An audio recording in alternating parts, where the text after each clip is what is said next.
Well, well, well. Hello, hello. Give me a sec. Gotta go put a sweatshirt on.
Oh, yeah. Yo, dogs. Yo, dogs. I got the dog in me. Is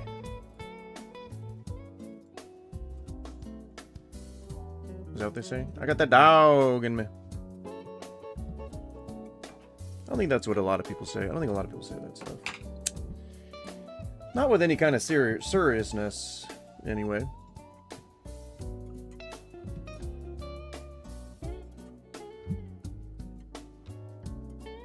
All right.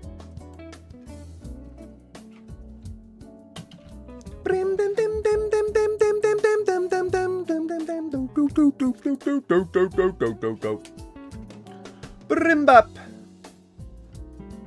Hello. Hello.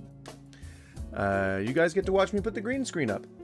Yay! We're gonna put the green screen up, and then we're gonna talk about some atheist stuff. Actually, you know what? We're gonna skip the green screen. I know it looks good, but you know, I just want to get into it. I want to get going. I don't want to beleaguer. I don't want to beleaguer the point by not doing the thing I say we're doing. If that makes any sense. So this time we can just maximize the screen. Because we'll mostly just be watching, like, you know, regular old videos.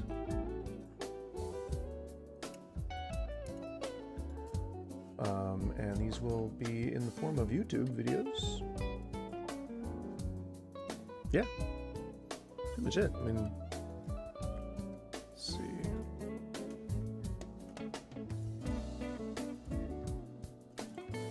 Center this horizontally. Shabam. All right, there we go. And then let's put up a thing. Did I save all the whatchamacallits? I did not. There we go, and then we will put that there. And it will be shabam, maybe not that. People blogs.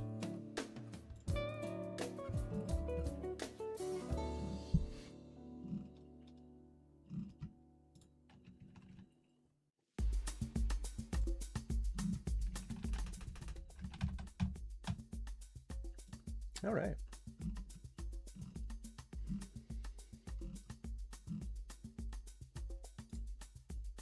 We are saved. All right.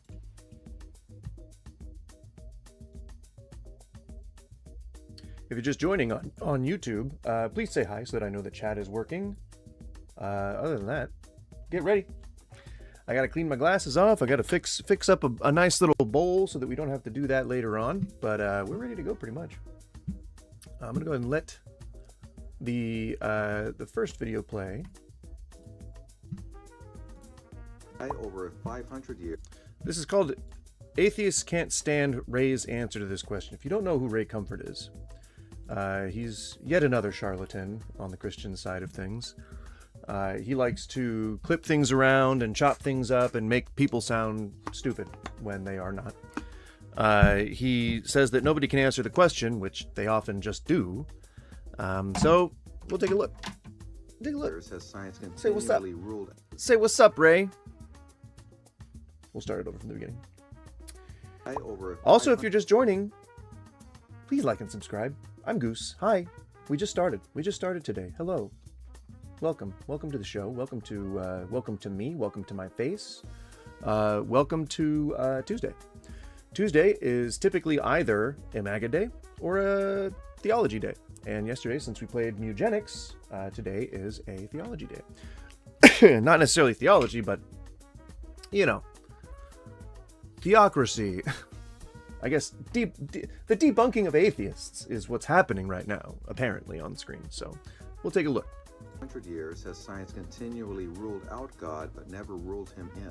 I don't know what you're talking about. That is just such an untrue statement. Our foundation for science... No. Not really. Only if you disbelieve all the stuff that science has said over the millennia. That's really the only reason that you would think that that's a crazy question, because you would already know, oh, they're trying to cover stuff up. They're trying to cover up God. They're trying to make people less religious. Oh, there's some conspiracy, right? You would know it in your bones. So that's why it seems like a ridiculous question, because you've been thinking that since you started this grift, Mr. Comfort. Science comes from godly men, Isaac Newton and others who believed in God's existence. Einstein, who knew how to separate God from science, was not an atheist. God's proof. Right, he was a deist, which, if we take a look at the meaning of the word deist, nope. Deism, 17th to 18th century rationalist religion of nature, asserting that a supreme being created the universe but does not intervene with its affairs, meaning that he's not all good, he's not all just, he's not all like all this kind of stuff. None of that stuff is happening. It's just not, it's not worth it for him to be this dishonest about the point he's trying to make. They were deists. They did not, they knew that the world had laws of science where you could prove that things that existed because you were putting aside your rigid beliefs and allowing yourself to learn things. That's why this is a bad argument. All of our scientists were religious, and they were smarter than you. And they weren't a grifter like you are.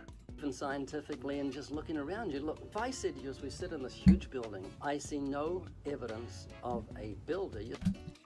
Come on. A building is a modern invention, especially when we compare it to the old days, right? To the Old Testament days. Like, buildings are a marvel of human invention. And using the watchmaker fallacy is so bad because that's not what, like, plants look like. That's not what, DNA sequences look like. They are, at best, imperfect. And the fact that random mutation exists alone disproves the we're all built perfectly thing. So if buildings had random, like if they were built like all like the Winchester house, then sure. Yeah, maybe I would be a little bit more inclined to believe Ray Comfort's account of the watchmaker fallacy. Sure. That's crazy. Now let me answer The wind can't blow and in a junkyard and create a 747. You're right. You're right. God can't either. Because it's a machine. It's something that we invented. Terrible example. We don't want to get through these too quick. You're not going to answer that. Yeah, I'm answering it. Number 3. Let me finish it, Bruce. Bruce, I'm going to give you. It's going to go into an hour. I'm going to give you evidence for God's existence. Oh, for Christ's sake! Utterly without the realm of possibility for DNA to make itself. It's Number coherent information, and so Number you just 3. have to look at. It's really not. We see cellular replication. We see cellular biogenesis happen like constantly in the body. We can observe that. DNA can't write itself right. It's encoded. Two gametes come together, and when they love each other very much, they splurt their DNA juices all over each other. And that's how you get a baby. That's how you get DNA passed down. All that DNA code passed down through the genes, right? Doesn't invent itself. It does. I mean, if you want to talk about the ultimate progenitor of everything, it doesn't have to be God. DNA to know that God exists. That's the intelligent design. Let's go to number 3. Right. Right. So you just assume. You just assume, oh, well, I don't know how to explain this, so it must be God. Does that not seem more close-minded and weird? Get out of this one real quick. Too hot in the kitchen. Why do God, over 500 years, has science continually ruled out God but never ruled him in? I don't know what you're talking about. You're right. You don't know what he's talking about. What he said in so many words is, how are we able to observe the universe and prove that it exists when we can't prove that God exists? Why is God the outlier? Why can't we prove that God exists? What's up with that? What is the societal implication of discovering that God somehow didn't exist? I mean, I'm just gonna say, like, you know, I feel like his stance is maybe a little dishonest, maybe he's a little bit of a bad actor, you know? Maybe he's not really in this for the information and the education. Maybe he's really in it just, you know, to make money. Wouldn't that be strange? You know, it'd be really weird if a Christian, you know, objectively good people, right, according to other Christians, if one of them all of a sudden decided to do a grift. Weird. Also, I forgot to post on social media. Give me 1 second. The old X. Ba-da-dee-da-ba-bum. Guys, if you're just joining on the YouTube, do not swipe away so suddenly. Average watch duration on this video is 42 seconds. And that includes the time that I've been watching since I started the damn thing. So if you could, chill for a bit. Say hi. Say what's up. If you disagree, I'm happy to hear why. But, you know, in order to be able to know that, you would have to talk in the chat. You'd have to say, hey, what's up? You'd have to be here. You'd have to be accountable for your words. Gosh darn it. So come on, be accountable for them words. Let's do this. What am I doing? I was trying to copy the URL. Where is it? There it is. It has been thusly copied. All right.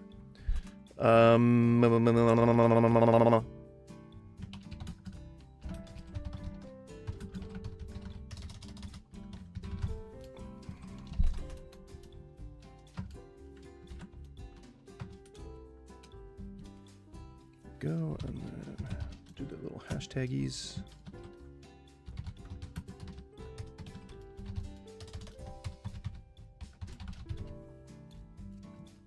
All right.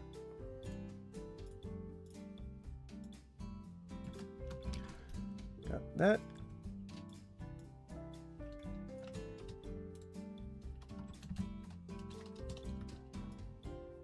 Can't it just be like directly to me? Oh, there we go. I got it. I got it. We got this.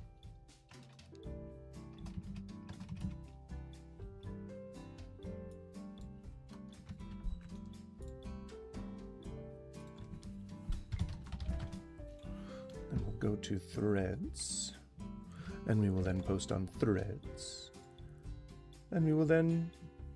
That's it. But we're back here. We're here. Hello. We're back in a circle now. Or we've come full circle. What's up? What's up, dog?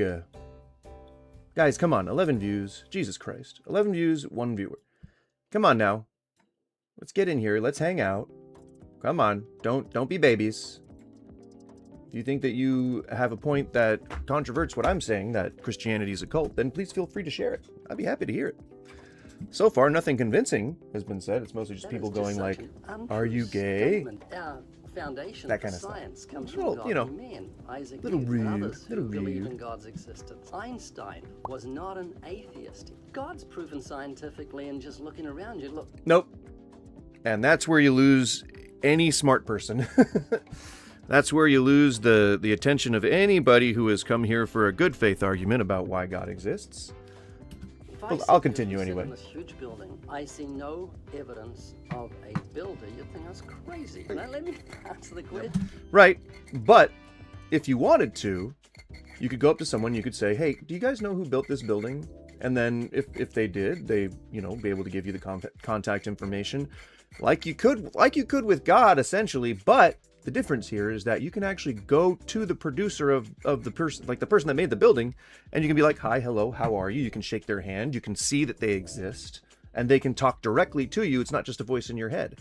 You can prove that there is a person who built the building. He's right fucking there. He's the guy who built the building. He's a human being. He exists, and he's just a phone call away. I don't know why you guys think that that's a good argument, Christians. I don't know why you think that this, "Oh, I look around in a building, but I don't see a builder." Right, and if I try to talk to God and say, "Hey, who did you create the universe?" He's not going to fucking respond to me.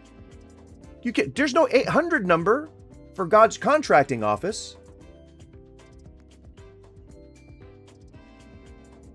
We don't want to get through these too quick. You're not going to answer that. Yeah, I'm answering it. Number 3. Let me finish it, Bruce. Bruce, I'm going to give you. It's going to go into an hour. I'm going to give you evidence for God's existence. Okay. It's utterly without the realm of possibility for DNA to make it. See, then he jumps into something that has absolutely no fucking... A normal person cannot just go and verify this. Unless you were to actually, like, type into Google, like, "Hey, can DNA replicate itself?" Like, that's just not a good faith question. You're asking something, or you're trying to make a point of something that the other person just can no way prove. There's absolutely no way that they can just go out there and be like, "Oh, okay, yeah, I can totally figure this out if DNA replicates itself. Yeah, totally, sure." Like, that's such a gotcha, you know? Bumba Ross, that's not proof that the Bible is true. Yeah, I know. Clearly. Ray Comfort, man, what a fucking grifter. So yeah, sorry, I watched this already. I watched this twice already, so we'll move on to the next one. Of all the different arguments for the existence of... It's a longer video, a little bit of a longer video. This one's a bit more of a, I don't know, I guess a slog, I'd say. So I will hope to put the speed up just a little bit, 1.5 probably. Here we go. God. Only one gets mentioned again and again by modern atheists as being a powerful proof for God's existence. And I won't leave you in suspense any. So I don't know if this is like a pet peeve that other people have, but I just can't fucking stand it when people use the word proof as a multiple. When they say like, "Oh, I've got all these proofs." It's just proof. I have proof. I have proof that God exists. You just say proof. Saying proofs makes you sound stupid. I know for a fact that people think that it makes them sound smart. It doesn't make you sound smart. It makes you sound stupid. I know that proofs is acceptable within the English language, but I fucking hate it. Perhaps that's my own bias and I need to check it. But I fucking hate it. It's one of my pet peeves. I hate it. Don't say proofs. It's just proof. It's just one thing. It's just proofs. Any longer. Damn it! I just did it myself!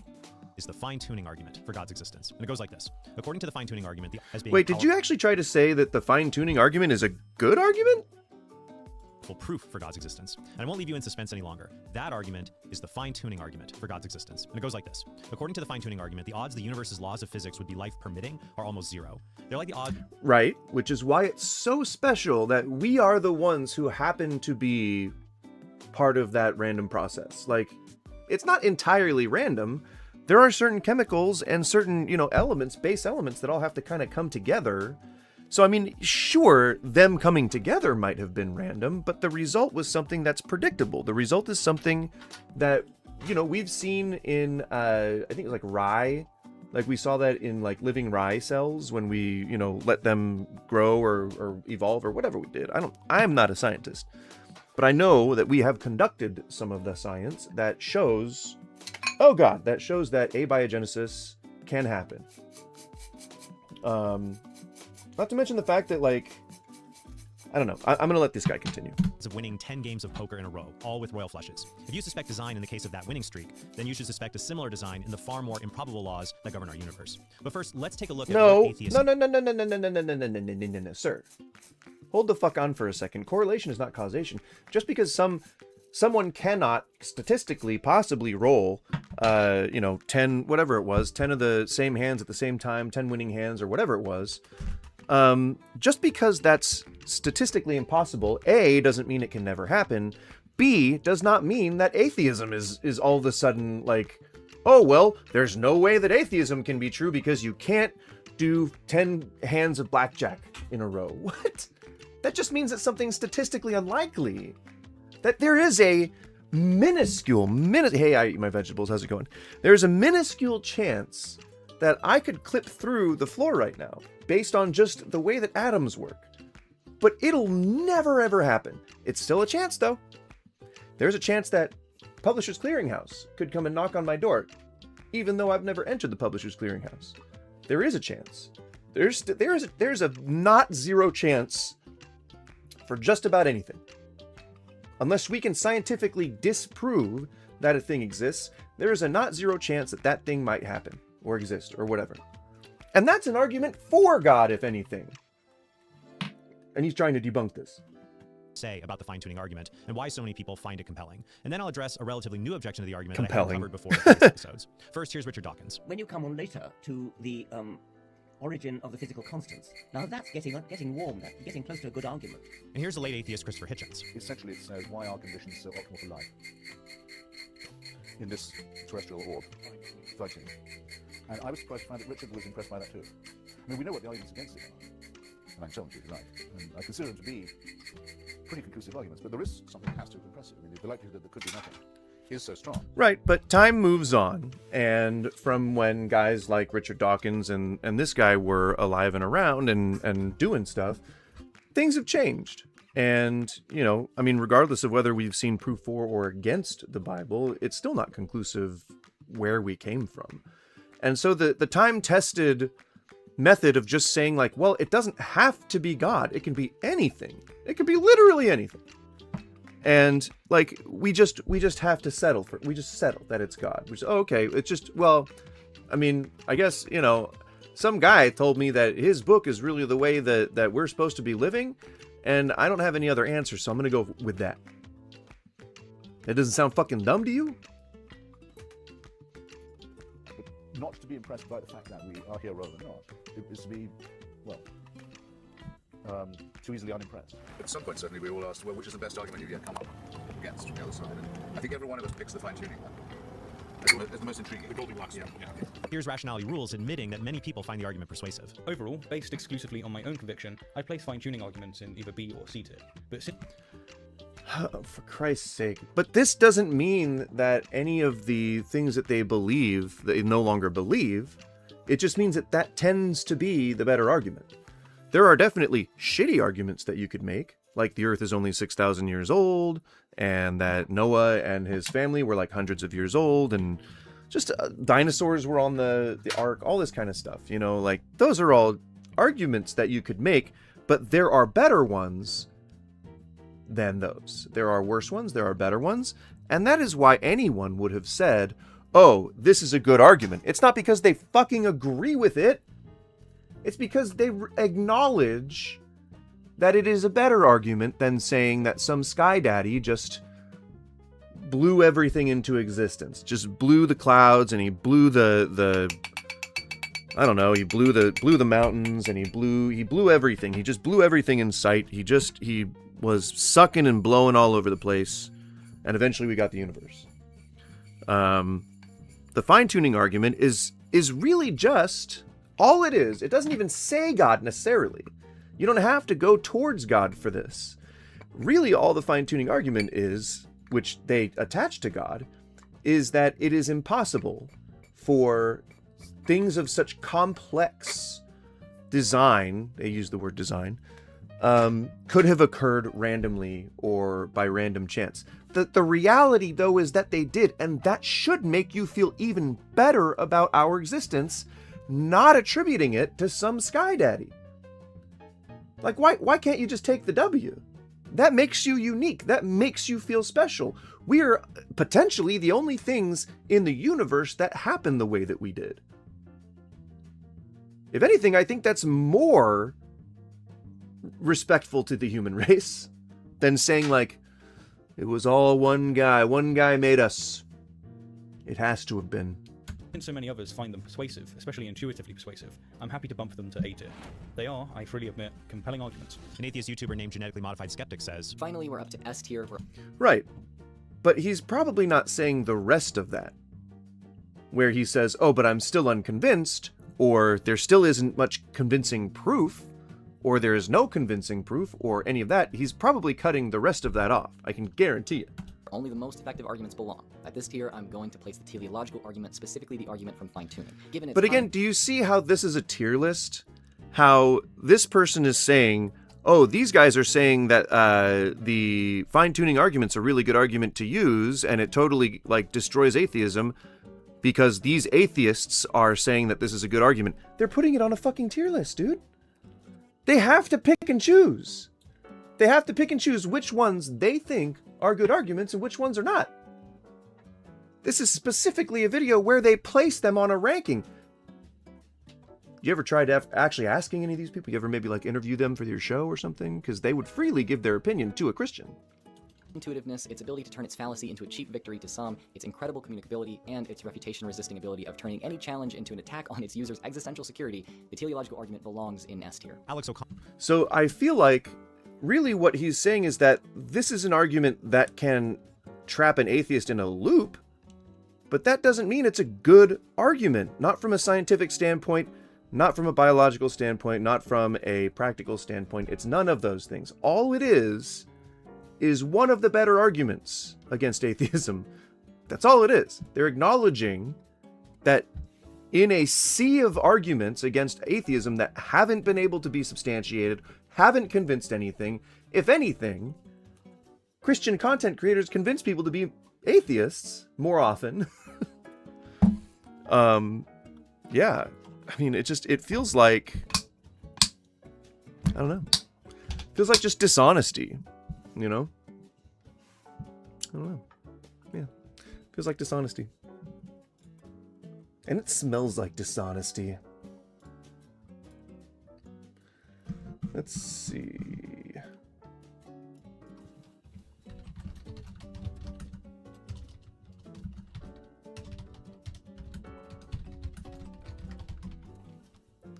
I want to say no to this question, but let's see. Can you prove God exists? Let's find out, friends.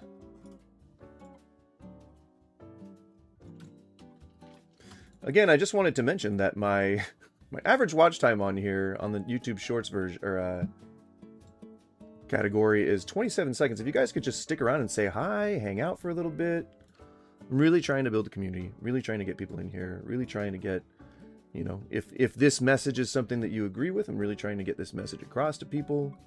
You know what it's like. Plenty of people on these channels doing these things. So welcome, and I hope you stick around. Connor and Joe Schmidt rank the fine-tuning argument as an A, or top-level argument, because the alternative explanations for the universe's fine-tuning often don't seem very plausible. No, that's not what their rationale is. Jesus, no. The rationale is that they're all bad arguments. They're all bad arguments. All of them are bad arguments. They're all bad. None of them prove that God exists. None of them. It's just that these are the better ones. That's all. It's just that these are the better ones. LCIS, why didn't you read the title of the stream? That's what it's about. Can you prove God exists? That's all it is. Pretty easy, you know. Can you prove God exists? Today happens to be which is ask an atheist anything. So feel free, if you want to ask an atheist anything, feel free to ask. I'm an atheist. Ask me anything. Actually, I think what I could do is I could probably make it a little more clear here on the vertical version. Let me just put this here.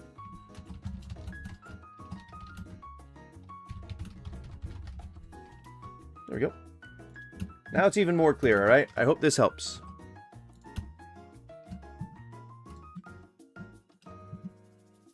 LCIS, if you can prove God exists, I'm happy to hear it. But, you know, that tends to be the thing that people cannot prove.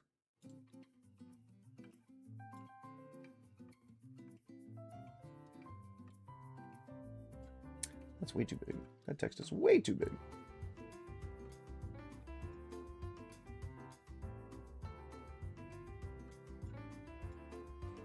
It's so funny. And that's like... That's big. That's massive. That is pretty large.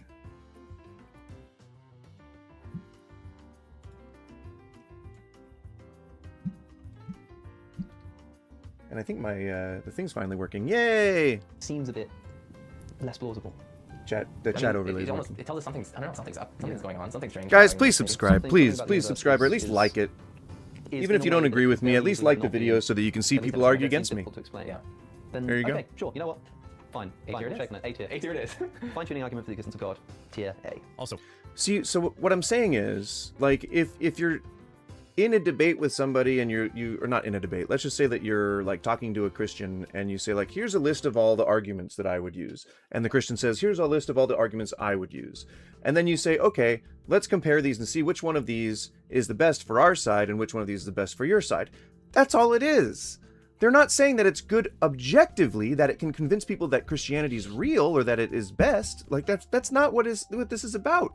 So you're saying that the fine-tuning argument is the best argument against atheism in a sea of bad arguments. You're saying that the poop that I have in my hand happens to just be the best poop of the pile. It's still a poop. It's still a poop in your hand, and you're still holding poop. All right, sir? I would say stop holding poop.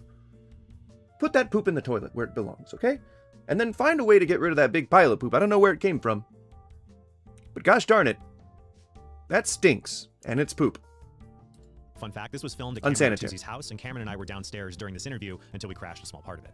Finally, the philosopher Philip Goff was once an atheist, but the fine-tuning of the laws of nature and the universe was one of the pieces of evidence that led him to believe in panpsychism instead of atheism, or the view that consciousness is a fundamental part of reality. And from there, he eventually came to accept a very liberal form of Christianity.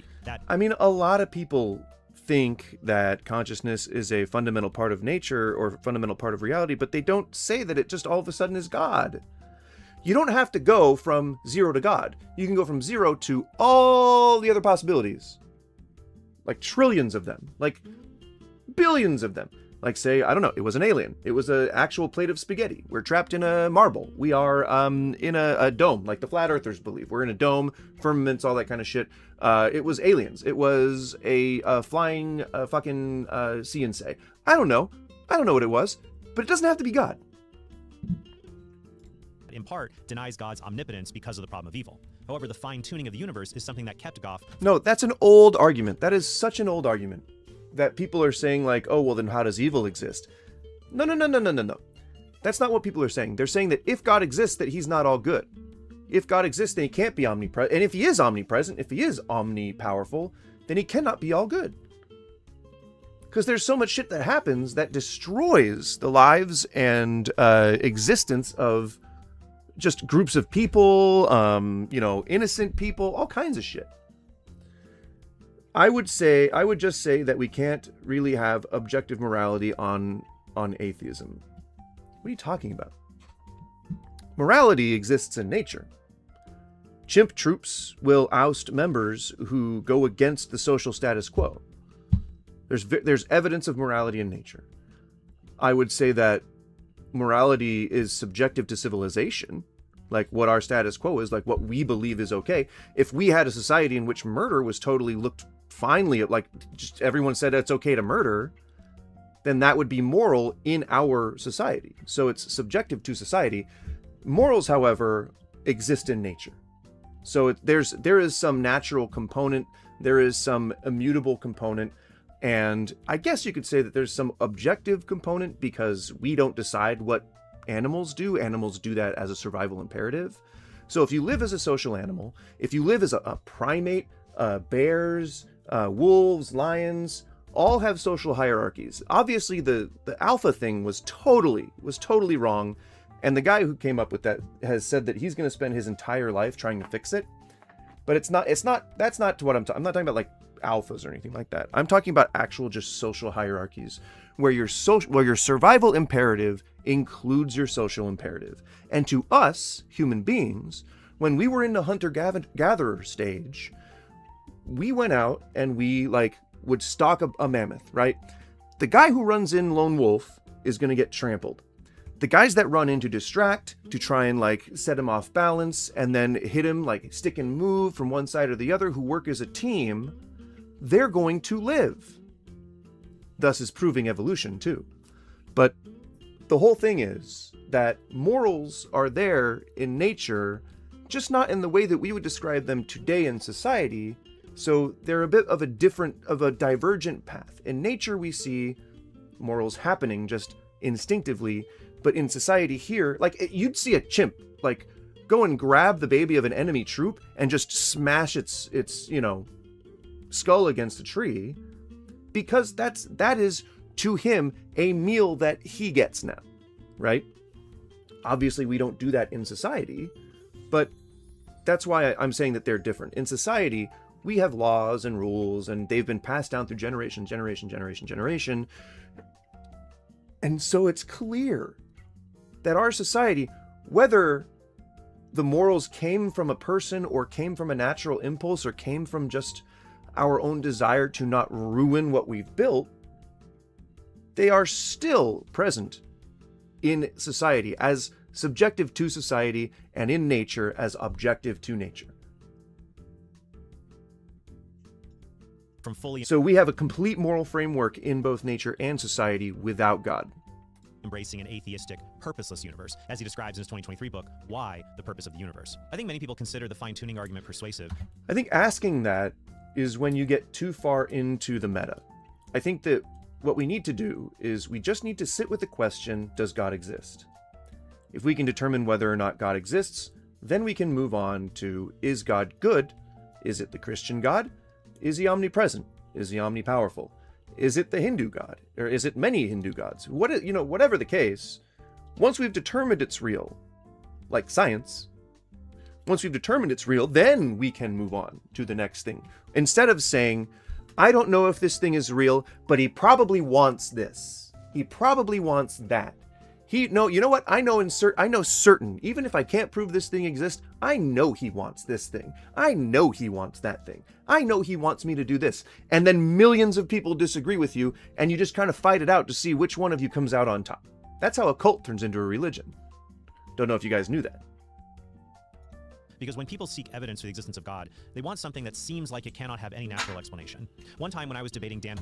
No, I mean, I guess maybe you do that. I know that some people try to do... That's the traditional thing. where you're like, I don't know how the world works, so I'm going to try and look into my soul and figure out what might have happened here. Did somebody create this? Did somebody breathe this into existence? And I may come up with the conclusion that, yeah, sure, yeah, it must have been some kind of god or something, right? It's not always just to explain things that we can't explain. It's to explain emotions we have, to explain, the moral framework that we work within. Just like you were saying, LCIS, you would say that we don't have objective morality on atheism because that's what you're taught. That's what you're told to think about. Barker on the existence of God. He told me he would believe God exists if I could guess what Dan had written inside of an envelope. So what would convince me to change my mind would be for you to ask God to tell the audience what's written on this sheet of paper here. Does God know it? That sounds like you would think that David Blaine is God. Does God know it? Does God know what I mean, that's how ridiculous it is. Yes, you are just admitting how ridiculous it is when you say, but then it sounds like you think that David Blaine is God. Yes! Yeah! You guys think that there's some magic being up in the clouds who is doing these things, and you can't prove that tangibly at all. So you're asking people to follow you, to follow this God that you can't prove exists. Yes, that's ridiculous. Yes, it's like a street magician. Yes, it's like a snake oil salesman. Yes, it's like a charlatan. Yes, that's why every time you guys get incredulous and you're like, oh, that's so ridiculous. I can't even ever believe you would ever ask that question. Oh my gosh, that's ridiculous. You must think that David Blaine is God. Just a question. Never just a question. You can ask any question. That's why I label this stream Ask an Atheist Anything. You can ask me anything you want, man. I welcome the questions. Just a question. Do you believe the universe has always existed? I don't know. And that does not matter to me in any way, shape, or form. That's not something that I think about. If I was to just try and think about it, I don't know. I would say that it's... If I was to think about the crunch and explosion, bit bang, crunch, bang, crunch, expand, crunch, expand, crunch, expand, it would seem reasonable that the universe is part of this organic system that crunches, then expands, crunches, then expands over, we don't know, over inconceivable lengths of time. And eventually it will crunch again. And perhaps the universe will become a singularity, and then we'll Big Bang once more, and time will start over again. I don't know.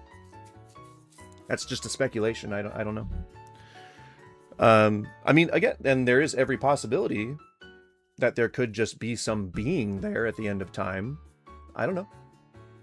It doesn't have to be God, though, right? Do you see how we go from it could be anything to people saying it has to be God?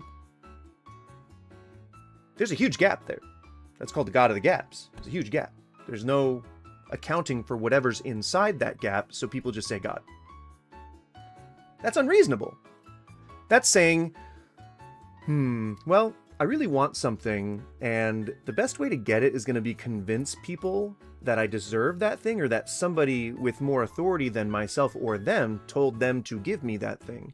So I think what I'm going to do is I'm going to make up the existence of something invisible. I'm going to put it in an official text so that these guys will believe that it's real, completely real. And then I'll be super passionate about it. I'll even get a following. I'll even get like 1,000 people together, and they'll all believe the same thing as me. They'll all read the book that I wrote, and they'll believe that I'm answering to a higher power, that I'm speaking for one, and they'll follow me. And then we'll go to this group of people that I want this thing from, and we'll say, There's God, it's all this whatever. We'll give them the spiel, and if they resist, we'll tell them, if you don't pray, you're gonna go to hell.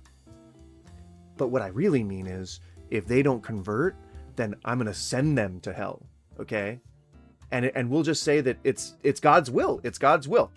You guys didn't convert. You didn't capitulate to what I wanted. So I'm gonna kill you and take it. And I'm going to do it in the name of this book that I wrote that convinced all these people to follow me. That's Christianity. That is all of Christianity. All right, it is that time of the stream where I'm going to turn the face cam off. I'm going to put this video back on, but the reason being, if you've never been here before, is because I tend to use the toke of the cannabis leaf as a medicine, and it has come time for a dose. So if you smoke them, got them. Or wait, you know what? I think we'll keep it that way. If you smoke them, got them. And cheers. Give me one moment. I will let the video play, and then I will breathe out that foul devil mist, and I'll be right back with you. Give me one moment. Written on that paper? Yes. I can't see what's on there, but I know, but inside of here, inside this inside of it. Does he know what's written there? Yes, he does. Okay, does God answer prayers? Yes, but sometimes he says no. So will you ask? Well, you're asking me. So you are asking me what it would take. Yeah. And so if God answers prayer, as the Bible says, and if you believe that, and if he knows everything and he knows what's on this, I would like you to pray and ask God to tell you So what is... let me understand, we have 15 seconds left. If Jesus appeared and performed a miracle for you, you would ask God to apologize. But if I could do a magic trick, you would It's not a you would magic become trick. Christian. It's not a magic trick. Now suppose I correctly guessed what Barker had written. Why would that be impressive?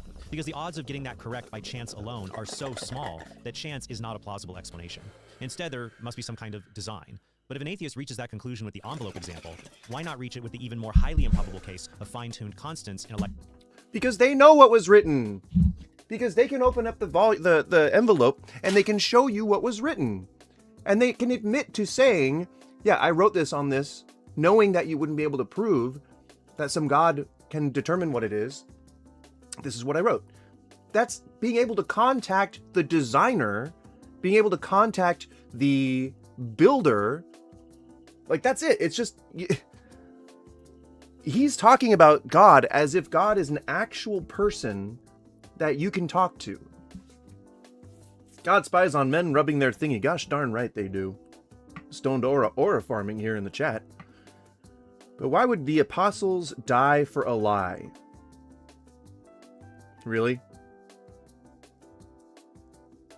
Really? Why do people lie, LCIS? Why do people lie? Let's start there. Why do people lie? I feel like that's a very easy question to start on. So we'll start it real easy. We'll spoon feed each other this information here, all right? Why do people lie? Any reason. You just give me any reason. Honestly. I would list a bunch of reasons if I were you, but there's some chief ones that I'm looking for. Why do people lie? I guess we're back on medium latency now. I put it on low latency. I did, I promise. I wanted it to be swifter to gain power or money. Okay. And of the people that you know who have been megalomaniacal, that's sort of what that means is I don't know the dictionary definition, but megalomaniacal is someone who at all costs seeks power, is hungry for power, crazy over power. Quantum computers will soon disprove atheism and perhaps Christianity too. Okay. Interesting. So, of the people that you know who have been megalomaniacal in terms of gaining power or money, how many of them do you think would have died for it? Gladly. Who would have fought to the last fucking second just to hold on to those vestiges, like maybe Hitler, for instance? Sitting in his bunker to the last second, thinking, so, something's gonna happen, my troops are gonna come save me, my forces are gonna push through. What about Stalin? Did he go quietly into that good night? No? Fascist dictators, how many of them do you know of went quietly? Who weren't willing to die? Do you think that the Vatican and the Pope, the people there, do you think the cardinals, do you think the people in the Cardinal Guard or the whatever it's called, do you think the King's Guard or whatever the fuck it's called, do you think they would die? And they have access to the archives. They know how old the oldest manuscript is. They know whether or not the Shroud of Turin is correct or real.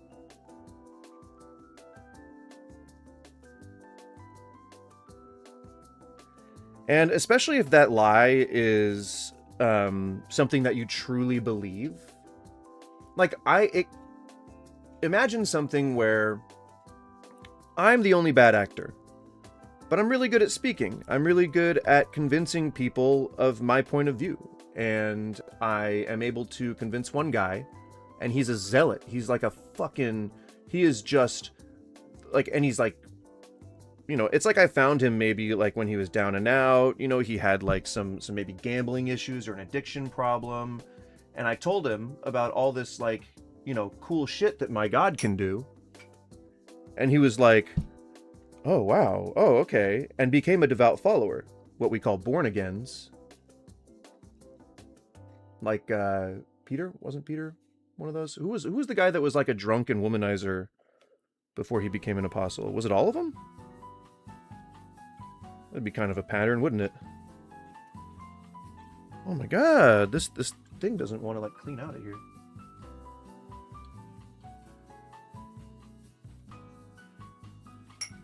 So yes, people will gladly die for lies. Yes, people will gladly die for a lie, especially if they believe it. I mean, like, you had how many Nazis in the German army who weren't necessarily, like, they didn't think that they were racist. They didn't think that they were, like, you know, well, God's massager. I mean, yeah, I know. It's irrelevant. The point is that it doesn't, like, anyone can be willing to die for something that they truly believe in if it fulfills whatever vice they're looking to fill. And for some of those people, you know, it may have been as simple as just like, oh, well, these people give me companionship, or they listen to me, or, you know, like, it could have been as simple as that. Yeah. People die for all kinds of shitty causes. Now keep in mind that fine-tune does not mean optimally designed. If it did, the argument would beg the question. Because the universe's laws of physics were optimally designed, it follows the universe was optimally designed. Well, that's not a good proof of the existence of God. This opens up the objection that nearly all of the universe is hostile to life. It doesn't seem optimally designed for life. But the fine-tuning argument does not say the universe is maximally or optimally designed for life. Fine-tuning is a neutral term. It just means that of all the possible values of the constants in the laws of physics, the range that are life-permitting are really, I'm trying really to small. clean out the this fact that the constants glass fall piece, within but I this got incredibly some narrow resin, like, range stuck is in wildly the surprising part if between atheism is the true stem and the and the universe has no bowl. ultimate purpose. But it's not surprising if It theism is is true and proving God created the pesky. universe for life like us. This is Now, why you don't I let it personally was cool not a down. big fan of the fine-tuning argument in the past, because I prefer the evidence for God Ugh. being directly accessible, like Big seeing ol' contingent nuggets, you know. objects Oh or my changing God. things around us, or directly accessing our moral intuitions. But while the rare life-permitting values of the constants and the laws of physics were Disgusting. discovered just a few decades ago, people had an understanding of an argument like this long before that discovery. For example, the 18th century Anglican scholar William Paley wrote a defense of God's existence that many people remember for its so-called watchmaker argument. It goes like this. Bill Just as Paley. the complexity of a watch in the sand points to a watchmaker, the complexity of the world around us points to a universe maker. Now, many atheists reply to Yeah, but Paley that's a saying bad that theory of argument. evolution allows living creatures to That's a naturally bad become argument, more damn complex it. over time, which is something machines like watches. You can go to the maker of a watch. You can talk to the people. You can like look up the serial number, and you can go to the manufacturer. You can go and make a watch yourself. I can't go and make well, I guess I can go and make a human if I wanted to. Hoo boy. But you get what I'm saying? Like, God, that's not a good argument. The watchmaker fallacy is a fallacy for a fucking reason. Sorry, I'm trying to knock this dried resin out of here. We will continue. Oh, damn. Yeah, you really don't want to let this cool down. I'll have to wait. Oh, gross. I like to keep that shit clean. Speaking of clean. Cannot do. But Paley believed his argument also applies Yes, to the sorry, laws you of get to nature look at my themselves, belly. I have which to pull my govern pants how up. living organisms grow and develop. He wrote the following. The planets could not have kept If their you're just orbits joining, thank you if for the law of joining. gravitational attraction had not been Please what stick it around, is, say or at hi, least if the prevailing at least. law had transgressed the limits above assigned. You know, every we chilling. deviation would have been fatal. The fine-tuning argument impresses many atheists because it presents an I think we're easily chilling, understandable as far as I phenomenon know. that naturally points to God, i.e. fine-tuning for laws that produce intelligent embodied life, something that cries out for an explanation. In contrast to other arguments, many people don't intuitively see the need to blow explain my the nose real existence of quick. contingent objects or changing things. And when it get comes off to the camera. morality, people Gotta often get off the retreat to camera. subjectivism to remove a phenomena, namely objective morality or moral facts, that needs to be blow my nose. explained. But the fact of fine-tuning cannot be so easily dismissed. Luke Barnes and Drake Lewis argue for the fact of fine-tuning in their book, A Fortunate Universe. this is And they very agree on this awkward. fact about the universe, even though Barnes is a theist and Lewis is an atheist. People just naturally marvel at the Very idea awkward. of our universe beating such fantastic odds against it having life, and that it's easy for them to see a larger plan explaining all of that. Hey! As I noted earlier, the alternatives to design don't seem very compelling. An Also, infinite if you're just multiverse creates its own joining issue. and you don't know who I am and you're like, who is this motherfucker? I'm Goose. I go by Goose. And I make live streams quite clearly where I talk about religious stuff. And on Wednesdays and Thursdays, we play video games. On Mondays, we talk about maybe political stuff. It depends. You know, the days are pretty much a toss-up. I like to have them themed, but if something happens in the news, I'm going to want to be able to cover it and not have to be all like, oh, well, I got to wait for News Day, or I got to wait for Religion Day, or whatever. Today happens to be called or Ask an Atheist Anything. So it's a loose format, if you have any questions for me, who's an atheist, feel free to ask them, but I always feel like that's such a cringe way to, like, farm engagement, be like, ask me anything. I know that's cringy. Like, don't get it twisted. We're really just going for infotainment here, and if we happen to get a spirited discussion going, then I would call that gravy on top. But, if you do end up here, if you stumble in somehow, then hi, welcome, and thank you for hanging out. I'm an old man, so keep this old man company as if you were visiting my retirement home, okay? Feed me some pureed veggies, let me get, my hands are weak, so assist my hand in sipping some delicious coffee, and stick around and tell me some stories about things that you've repeated about 1,000 times because I just have a really shitty memory and I can't remember any of the stories that you've told me. Just tell me any story. Tell me about a time where you ate spaghetti. That's the only idea I can come up with. So I guess you'll have to just do that. Issues and makes any kind of explanation absurd. Consider the poker example I raised earlier. You could explain away 10 royal flushes in a row as something that is bound to happen, or even bound to happen an infinite number of times if we live in an infinite multiverse. But in order to explain away the improbability of fine-tuning, you've also explained away the ability to spot design in anything that is highly improbable. The cost is very high to pay. Now, in saying that atheists consider... Can I tell you my top 5 drinks without getting banned? The guy with the cat, what drinks? What, where is this coming from? How did you prompt this?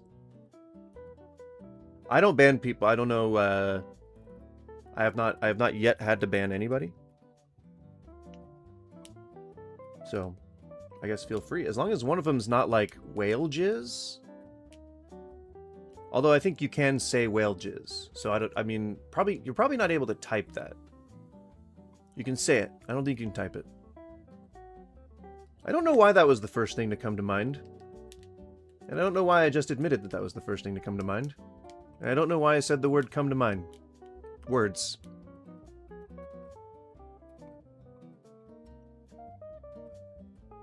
Let's continue on, shall we?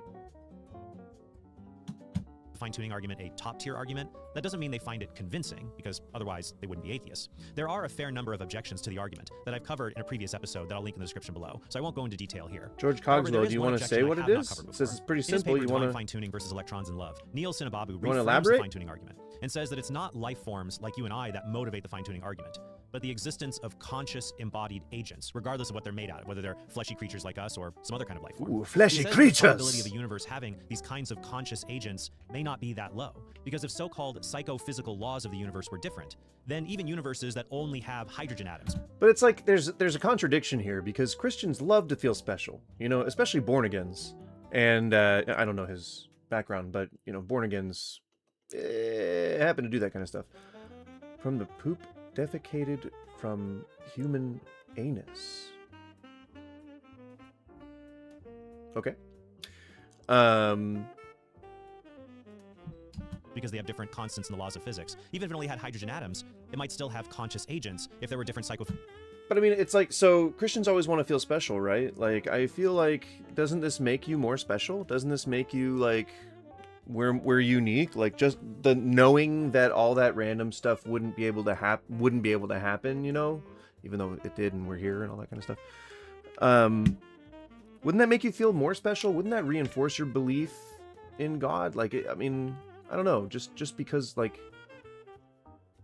if we were to try and believe whatever is the closest to what makes sense in reality for God, if we were to strip away the Bible and all this kind of shit, like, all different religions, if we just got it down to a base God, and we were to say that he created, the potential for life in the universe, then that should make you feel more special, knowing that we evolved through random chance, and we happen to be the best and brightest under God's umbrella, right? I would think that would make you feel more special. But it's like, I don't know, you guys more seem to want someone to tighten the belt strings. Tighten the belt, not belt strings. What are belt strings? Couldn't tell you. Been a person who's worn pants and belts for many years. I don't know what the fuck a belt string is. But, you know, when we say things, we gotta commit. And, you know, that's a yes and to myself. My car engine fine-tuned just like the universe is. Checkmate, atheists. Well, somebody had to invent the card. So therefore, it had to have been the mechanic god of the universe. It's pretty easy. It's pretty easy to come to that conclusion, you know? Physical laws that govern how consciousness comes to be. He writes, under more mind-friendly psychophysical laws, protons and electrons themselves could have minds like ours. These laws could dictate that these particles have sensory experiences of all the forces other particles exert on them, with the forces most strongly affecting them giving rise to the psychology of belief and then intentional action. Protons and electrons could... What is this fucking hippie woo-woo crystal bullshit that he's reading from? Divine fine-tuning versus electrons in love. Wow. Neil Shinhababu. Now that is a fun name to say. I kind of wish that mine was similar. Shinhababu. It's like when people say Habibi. I love how that sounds. I think it's supposed to be like a colloquial term for a friend or loved one. I think. I don't know. But it sounds fun. And so Shinhababu also sounds fun. Or yeah, Neil Shinhababu. Learn to be together. Feeling... Hey, my name's Neil. It's Neil Shinhababu. Delight at the presence of the other as their opposite charges drew them closer. When they formed a hydrogen atom, they could fall in love. Now, one response is to say that this is just impossible. Just because you can form an image of something in your mind, that doesn't mean the image you form could really happen or that it's metaphysically possible. We can imagine going back in time and changing the past of our own timeline, but that creates impossible contradictions. Right. Likewise, imagining conscious electrons in a universe what does any of without this have to do with anything? laws doesn't mean that this state of affairs could actually happen. Or it doesn't mean it would make our improbable existence no longer need an explanation beyond mere chance. Sinababu, however, claims... Sinababu. Sinababu. The way that he says it's even more fun. Sinababu. Sinababu. I love it. I love it.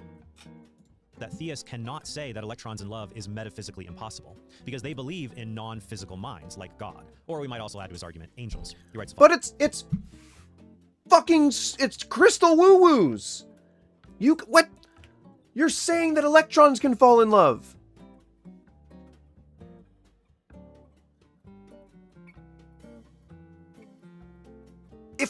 If any parts of the atoms that comprise us were sentient, it would like split off. It would be like, I don't like being on you anymore. Fall in love. That is a human concept. We made that word up. Weirdo.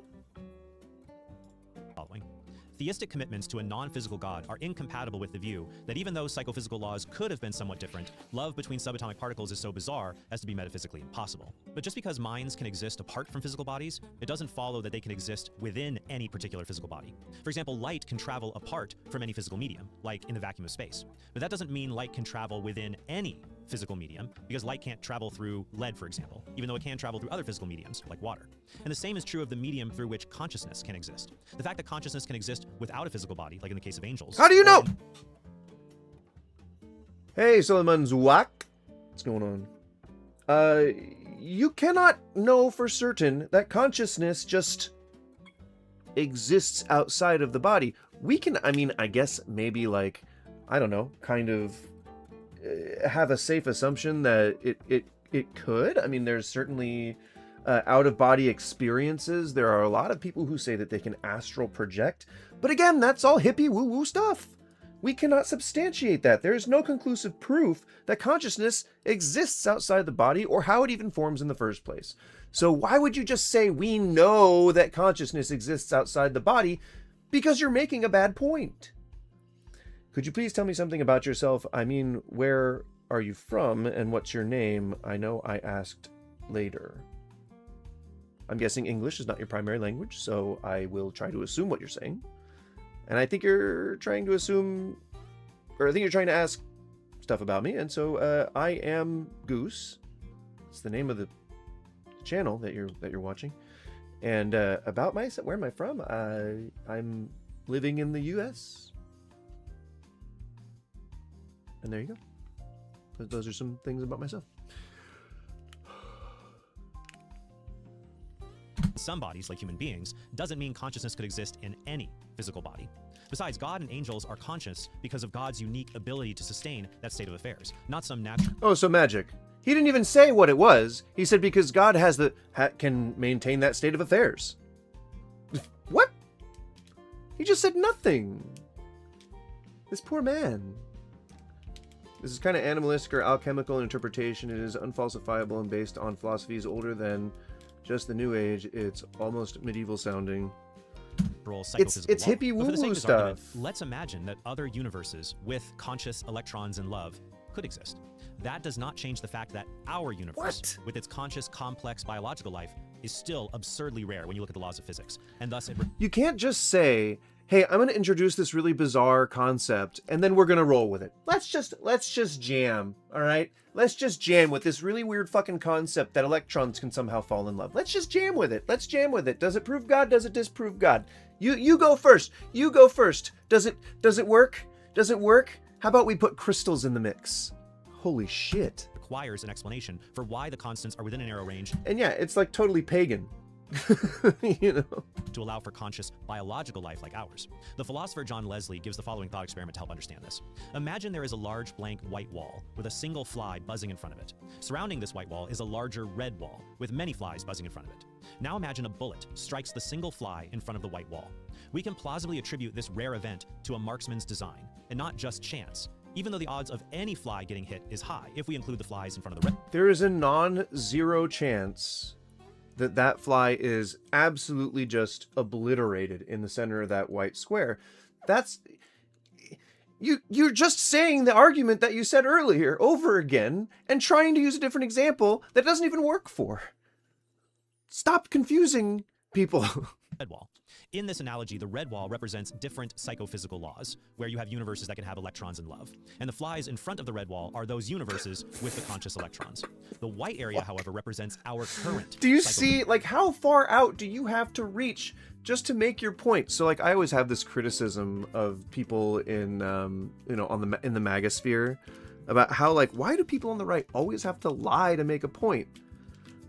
And like the same is true here, man. Like you're taking this one philosophical argument that you made up, or that Shin Hababi or Hababu made up, and you're just running with it. You're just making a whole, what is this, 10-minute video of how something proves God with, like, you're getting way too lost in the sauce here. If you have to go into electrons falling into love and hippie crystal woo-woo stuff, then you're doing a bad job at proving God exists. If anything, your existence is proving God doesn't exist. Or at least not a good God. A good God! Physical laws. And the single fly in front of that white wall represents our solitary universe, or the incredibly small number of universes that are life permitting, given the current laws of physics. Why do you believe in the multiverse, but you don't believe that the universe just, like, but you still believe in God? Like, does God exist in the multiverse? What if all multiverses are potential possibilities and every possibility is real, then there is a universe out there where God isn't the supreme creator of everything, right? Wouldn't that destroy Christianity? If he's omnipresent and he's omnipowerful? He's setting up his own L's here. It's definitely magical. It definitely is Christian or theist, as it is pagan or polytheistic. Okay. And psychophysical laws that we're aware of. So if we conclude that design is behind the single fly being shot in front of the white... You can't! You didn't! You didn't and you can't. And even if you could, you can still walk up to the guy who took the shot. You can walk up to the guy and you can talk to the guy, you can shake his hand, you know he exists, you can see him, he's in the flesh, he's right there, he took the shot, you watched it, it's there. You don't have to just trust some dude who like wrote a book or wrote a passage in a book. You don't have to just trust them. You don't just take their word for it. Oh, I can see all these fucking runes inside this hat, but I can't tell you what they say or else Metatron will be mad at me. Come on. Wall instead of just empty space being hit. We can conclude. What is a cult, right? Charismatic leader, esoteric knowledge, special unique feelings, ousting, alien vilifying, you know? Design is responsible for our universe existing instead of a lifeless one, regardless of possible other universes with different physical or psychophysical laws. Now, in response to this,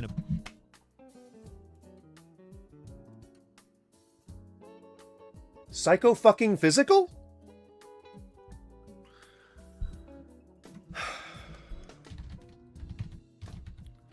I have to look that up. I don't even know if that's a thing. There's no definitive proof a person can give you right. Correct. Why does it take faith then? Why is it always faith? It always takes faith? Scientific study of the relationship between physical stimuli and the sensations and perceptions they produce. What is that? What does that have to do with God existing? Why? He's just trying to sound fancy and smart here. What was that? Where's the thing? Where's the thing? Okay. Hang on. Go back first. Go back. Being hit. We can conclude design is responsible for our universe existing instead of a lifeless one, regardless of possible other universes with different physical or psychophysical laws. He said a load of nothing. He said a bunch of gibberish just then. He's trying to sound smart for his audience. That's not what psychophysical means. It's just the relation between stimuli and sensations. Have you ever researched the occult?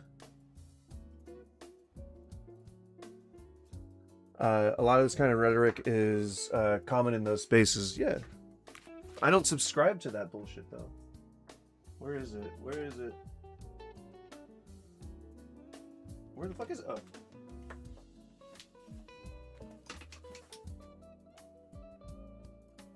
It's not as dog-eared as I'd like it to be, but I'm a big fan of sigils. But I don't believe in any of that stuff. Like it's not a real, like magic's not real. It's just a psychological tool. I believe. You free to believe whatever you want, but I that's just what I believe.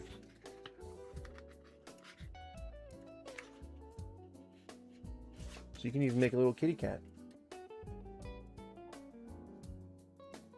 Make a little kitty cat. I might read the I don't know. Do you guys think that it would be entertaining to hear somebody read a book on stream? Like, I've always wanted to read this on stream, but I don't think I think people probably think it's really boring. It's about, like, chaos magic, if you haven't heard about... You guys know, what's that show called? Doom Patrol. Do you guys remember that show Supernatural, where that guy Crowley, he was played by that English dude?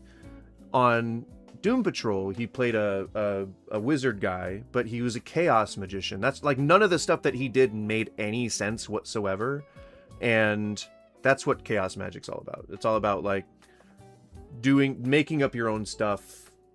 It's all about focusing will. It's not a thing. It's not magic. It's just like tarot. Just like when I do tarot on stream, it's not magic. It's just a form of psychology. You're convincing yourself of something, and that's what makes you manifest whatever it is that you're trying to do.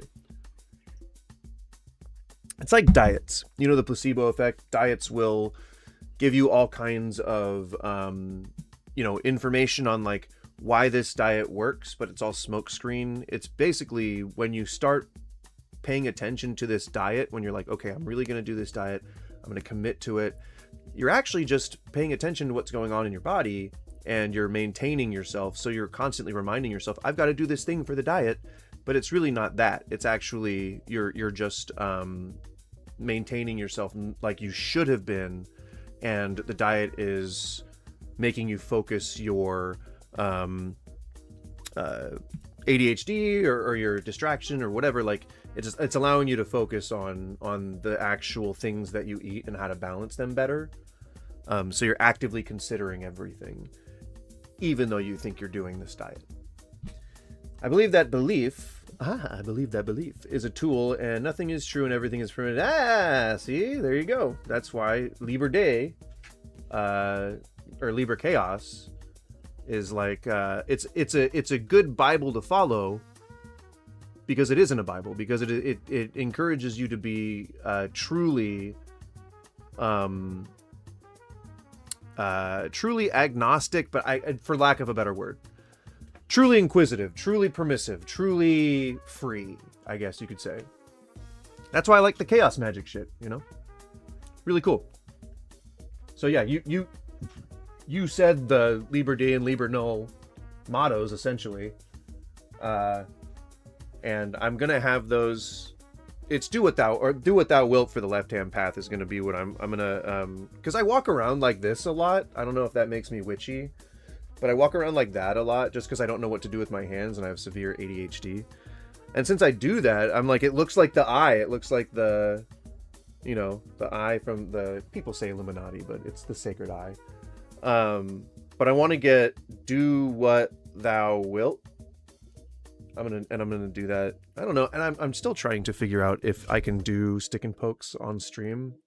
But if I can figure that out, if I can get a reply from someone who knows better than I do, then I will do that.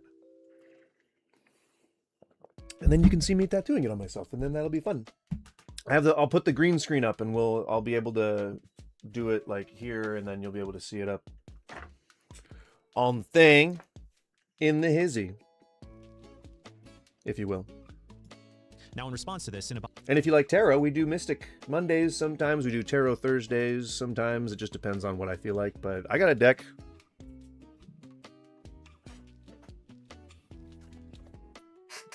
See, I'm all up in the mysticism. I'm all up in the paganism. I do the occult shite. You know, mostly to piss off the religious folks, but also because will is a thing, you know, manifesting of wills, that's a thing, and I believe that the human consciousness cloud is a thing and all that kind of shit, so, you know, makes sense. It falls into that area. Babu writes the following. It's plausible to attribute the striking of the fly Shinbabu to a marksman's aim, because striking isolated targets is an intention that can plausibly attributed to marksmen.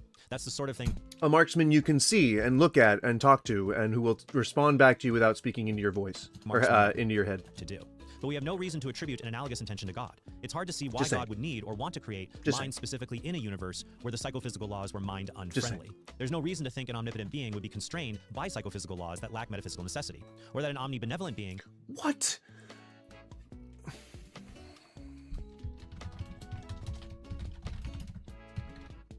I need to know what the laws. I need to know what the laws are. All right. Two related scientific laws. Psychophysics knows with regard to human perception. More specifically, the relationship between an actual change and a physical stimulus perceived change. Okay, that doesn't have anything to do with what he was talking about. Weber's laws. One of the first persons to approach the institution of change is defined as contrast over time. The sense detect change. This could vaguely be it. Hang on, let me. It's possible to attribute the striking of the fly to the marksman's aim because striking isolated targets is an intention that can possibly be attributed to marksmen. That sort of thing marksmen like to do. We have no reason to attribute an analogous intention to... where does he say... there's no reason to think that omnipotent being would be constrained by the psychophysical laws that lack metaphysical necessity. That's nothing! That's still gobbledygook! It's still nothing! I believe that I find that it is more fun as an autistic person working with the lore available in Gnostic, Hermetic, pseudo-biblical, angels, demon stuff, and all the math is fun for me. Yep. True. Piss off religious people, or piss of religious people. Luckman. Bro, you're gonna face your Lord. God doesn't, I don't believe in God. He doesn't exist in my life, so I won't be going anywhere, like, near any kind of judgment.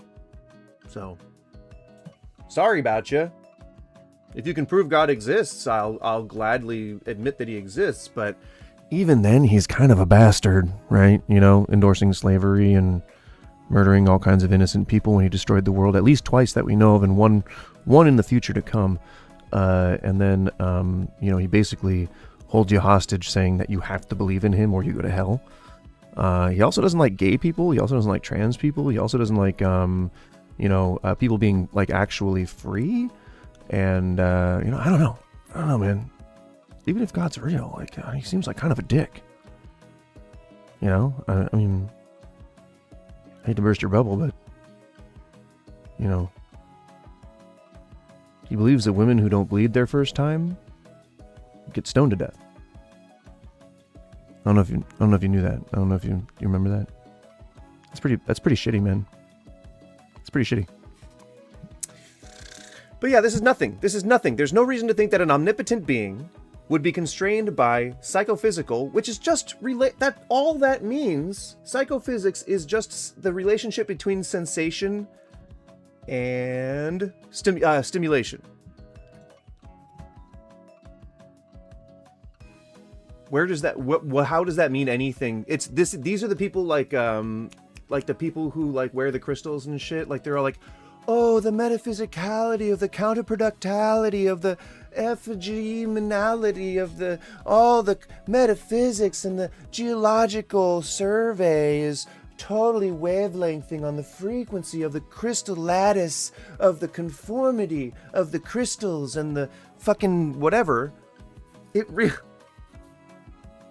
It's so hard to look at. Like this is just delusion. Would be dissatisfied with the prayers of devout neutrons who ask him to bless the happy protons and electrons.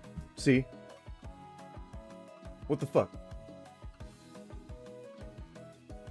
Or that an omnipotent being would be dissatisfied with the prayers of devout neutrons who ask him to bless the happy protons and electrons around them.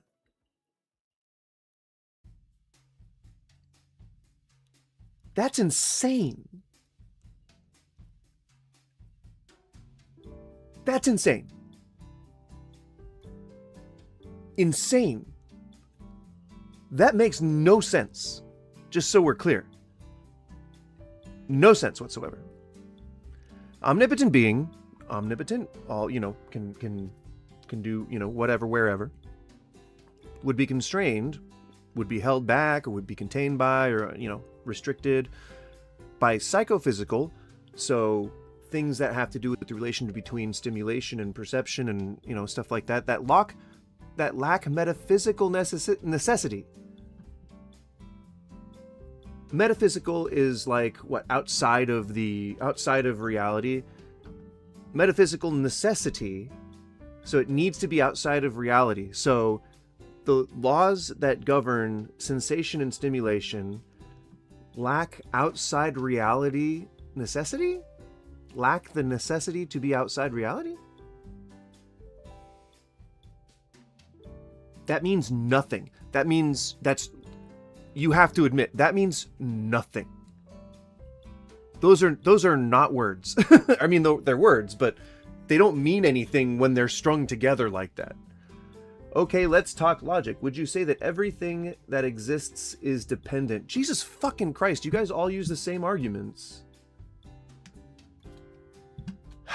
No matter what, no matter how infinite you get, the answer isn't automatically God.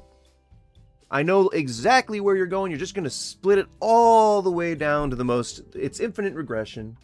That's why it's called a fallacy, because it can be anything, including God, potentially, but there's still tons of other things it could be. It could be a fart cloud. It could be us in a globe of water, riding on a camel's back through a desert. We could be in we could be in a stimulation. I know I'm in a stimulation right now. You ever read Blindsight? There's a part where one of the characters in the book writes a passage about specific reproduction from the perspective of biblical writing. The creator who has undergone hemispherectomy. Half of the brain being taken out? It's pretty good. It sounds good. We follow the chain of dependency. No, we don't.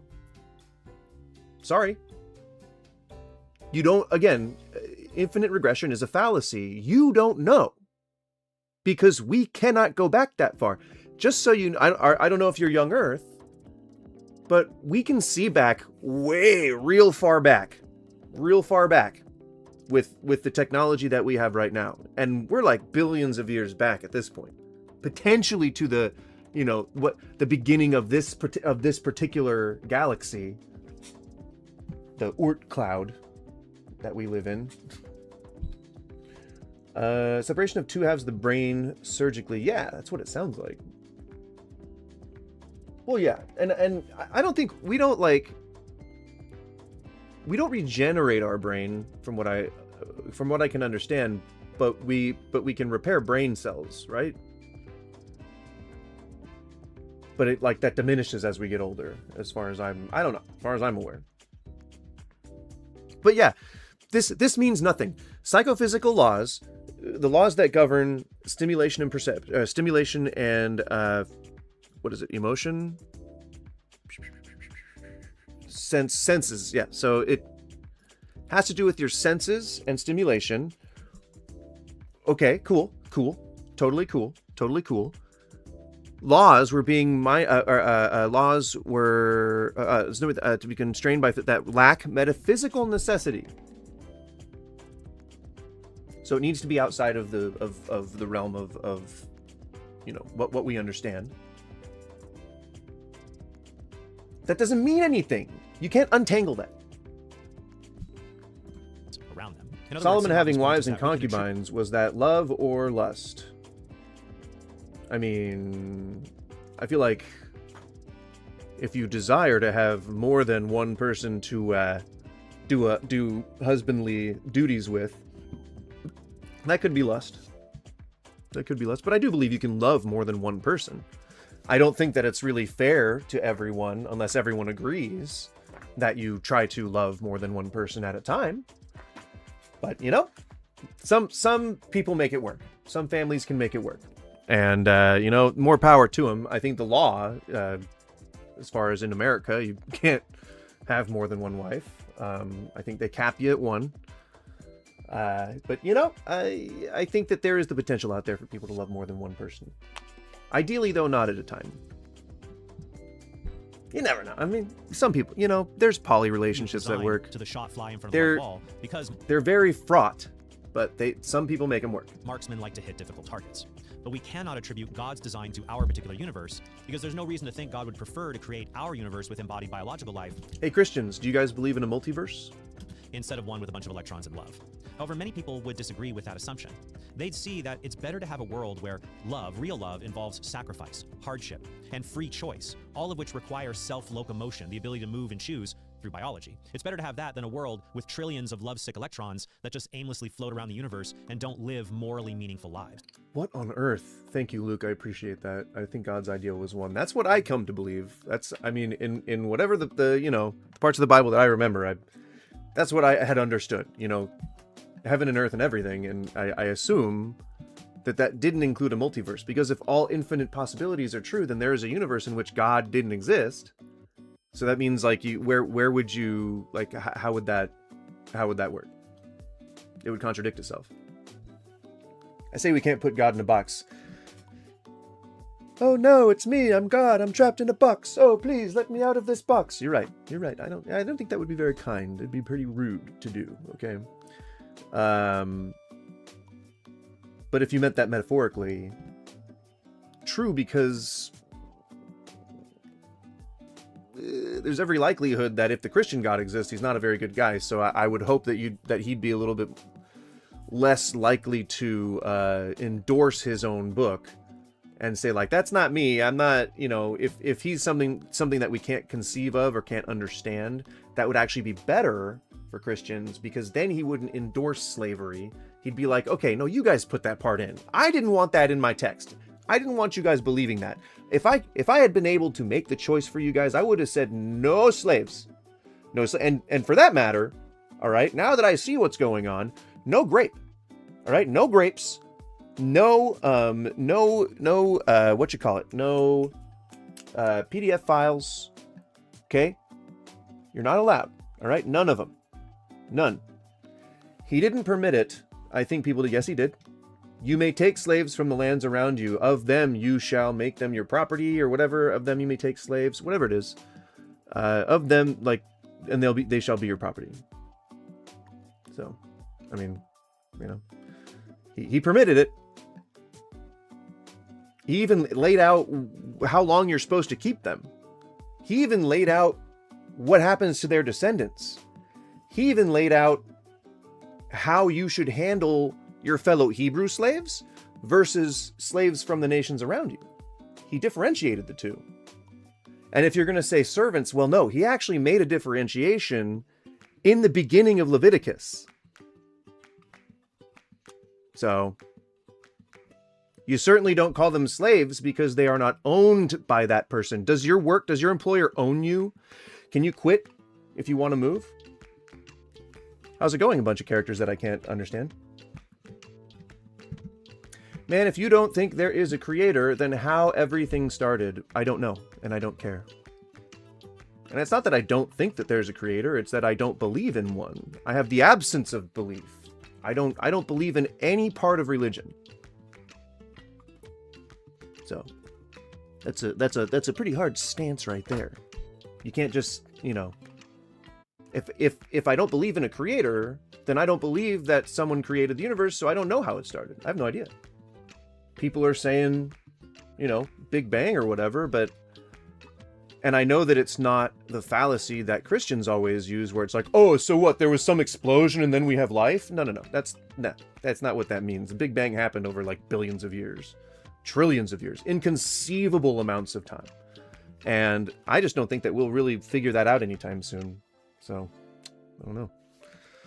I don't know who started the universe. I don't know what started the universe. I don't know where started the universe. I don't know why started the universe. And I don't know when started. I already said that one. But I'll say it again. I don't know when started the universe. Long time ago, you know? Maybe we shot in from the warp, from the deep warp. Maybe we are in the deep warp. You know? Although I don't feel extra magical. A world with higher or quality insane of moral goods in this. I think you're quoting from a different book.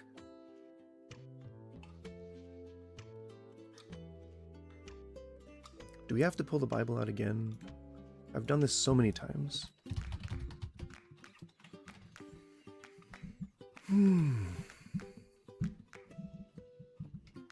You're right. Maybe it's not the beginning of Leviticus, but it is in when he starts talking about the year of Jubilee.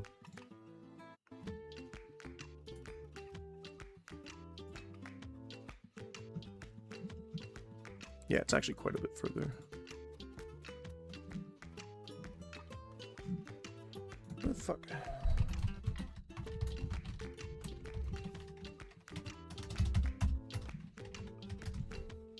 Thank you, Maxwell.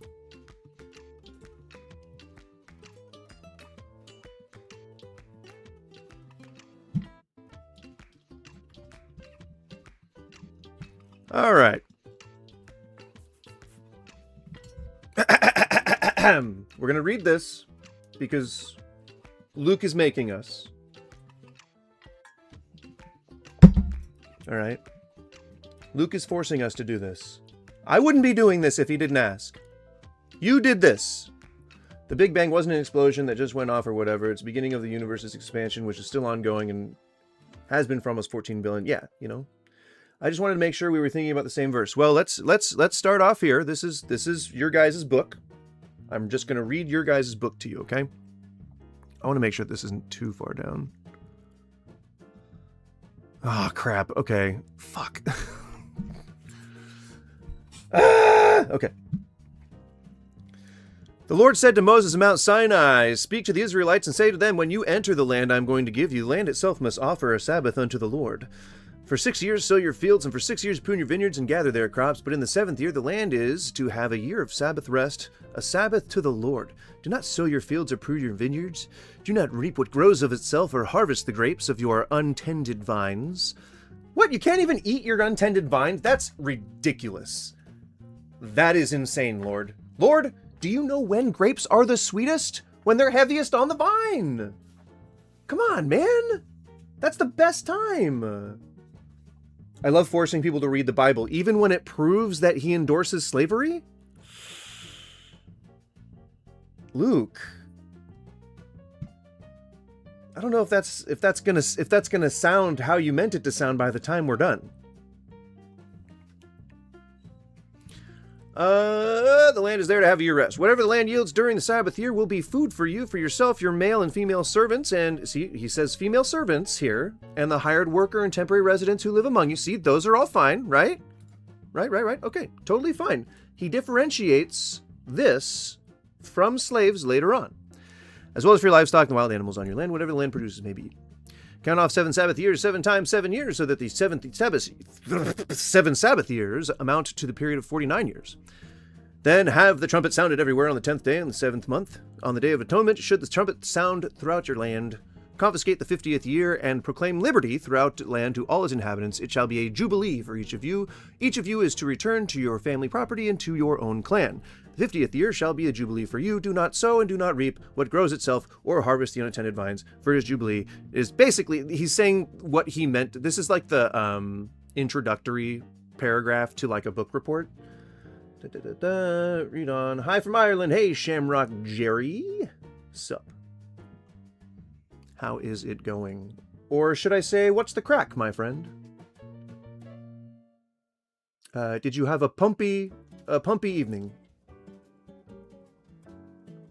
That's right, I know things. Consecrate the 50th year and proclaim liberty through all of it. The 50th should be the jubilee, for it is jubilee, and it is to be holy for you. Eat what is only taken directly from the fields. In this year of jubilee, everyone is to return to their own property. If you sell land to any of your own people or buy land from them, do not take advantage of each other. You are to buy from your own people on the basis of the number of years since the Jubilee, and they are to sell to you on the basis of the number of years left for harvesting crops. When the years are many, you are to increase the price, and when the years are few, you are to decrease the price. Because what is really being sold to you is the number of crops. Do not take advantage of each other, for fear your God. I am the Lord your God. Explicitly permits Israelites to buy slaves from surrounding nations, treat them as property inheritance, and hold them permanently. In contrast, cynical, we're getting there, all right? Luke is making me read this entire passage, all right? We're getting there. Allah started the universe. From him we come, to him we will go back. Forget the Bible and dive into the Quran. Wish you the best. I could actually dive into the Bible, or the Quran. I do. I want to read the Bhagavad Gita.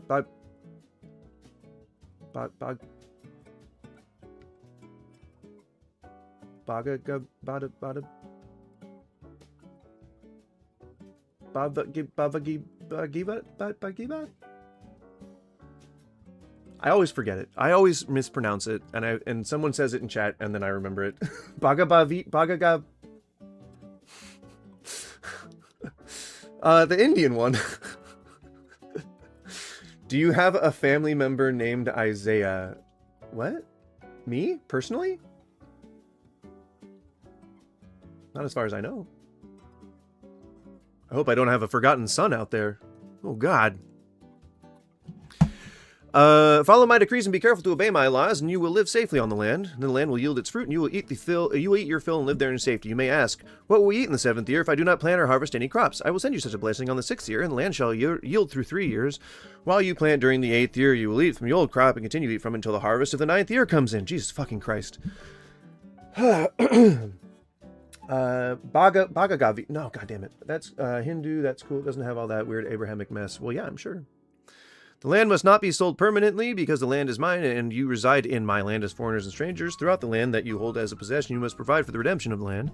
If one of your fellow Israelites becomes poor and sells some of their property, their nearest relative is to come and redeem what they have sold. If, however, there is no one to redeem it for them, but later on they prosper and acquire sufficient means to redeem it themselves, they are to determine the value for the year since they sold it and refund the balance to the one to whom they sold it, and they can then go back to their own property. But if they do not acquire the means to repay, what is sold will remain on the possession of the buyer until the year of Jubilee. It will be returned in the Jubilee, and they can then go back to their property. Anyone who sells a house in a walled city retains the right of redemption to a full year after its sale. During that time, the seller may redeem it. If it is not redeemed before the year is passed, then the house in the walled city shall... fucking dense. You see, this is a tactic. This is It is meant to be dense. Like a lawyer.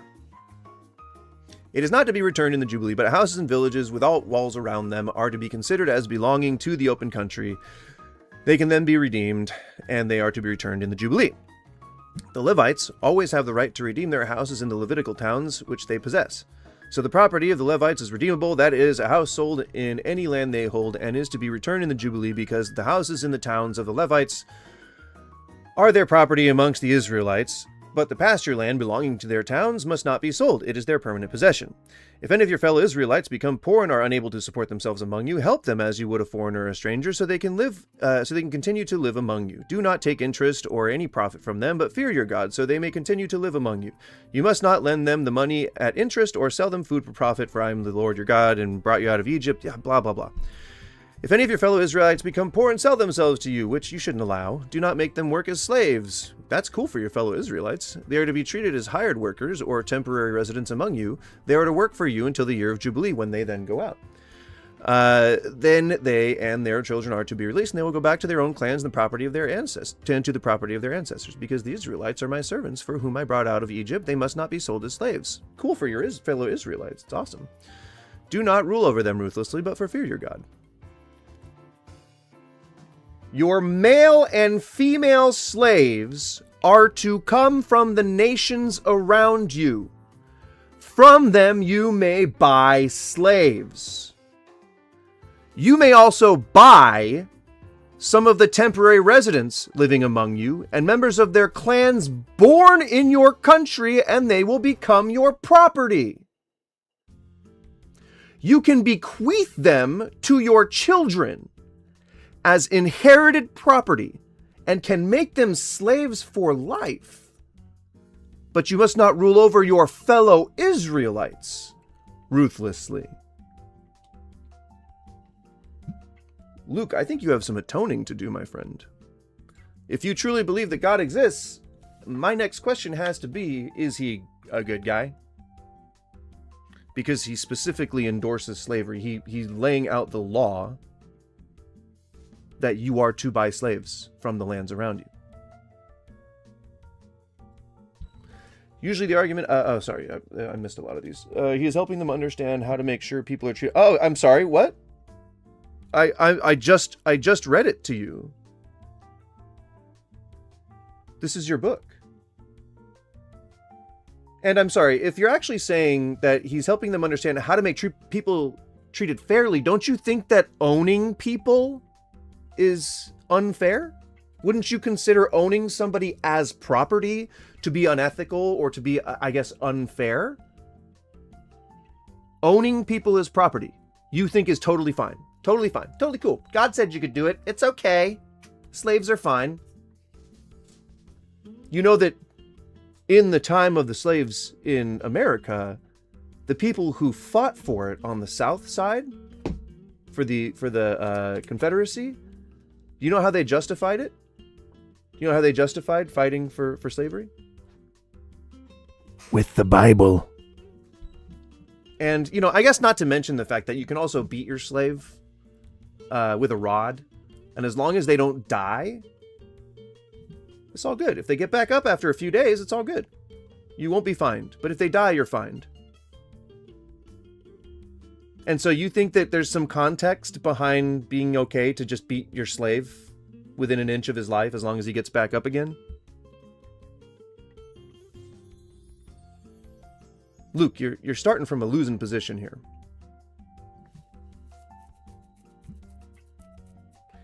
Zyranium. What exactly are you? Oh, so because they were pagans, it's totally okay. So because they were pagans, either we're going to go in and kill them all, or we're going to take them all as slaves. And that's totally okay to you? That means that God's a good guy? That means God's totally great? Okay. That doesn't sound cool.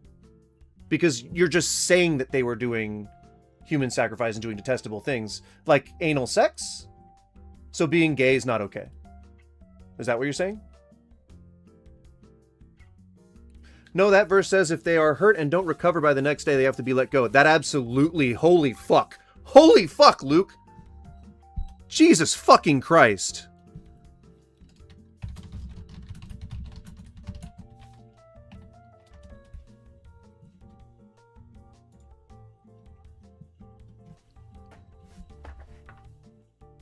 Seriously? Luke, how old are you? Are you like 12? Or are you like fully functioning adult age? Because if you're an adult, I hope you don't teach anybody anything.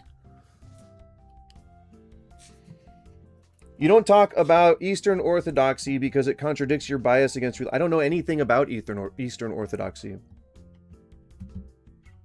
So I don't speak on things I don't know.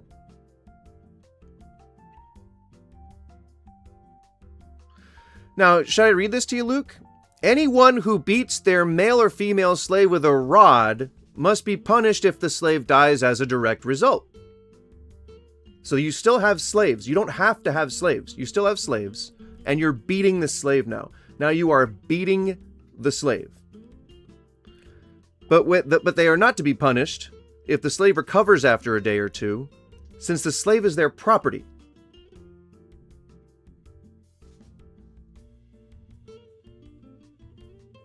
Where in this is the good?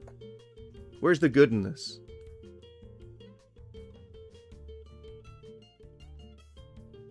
Where's the good? Where's the good here?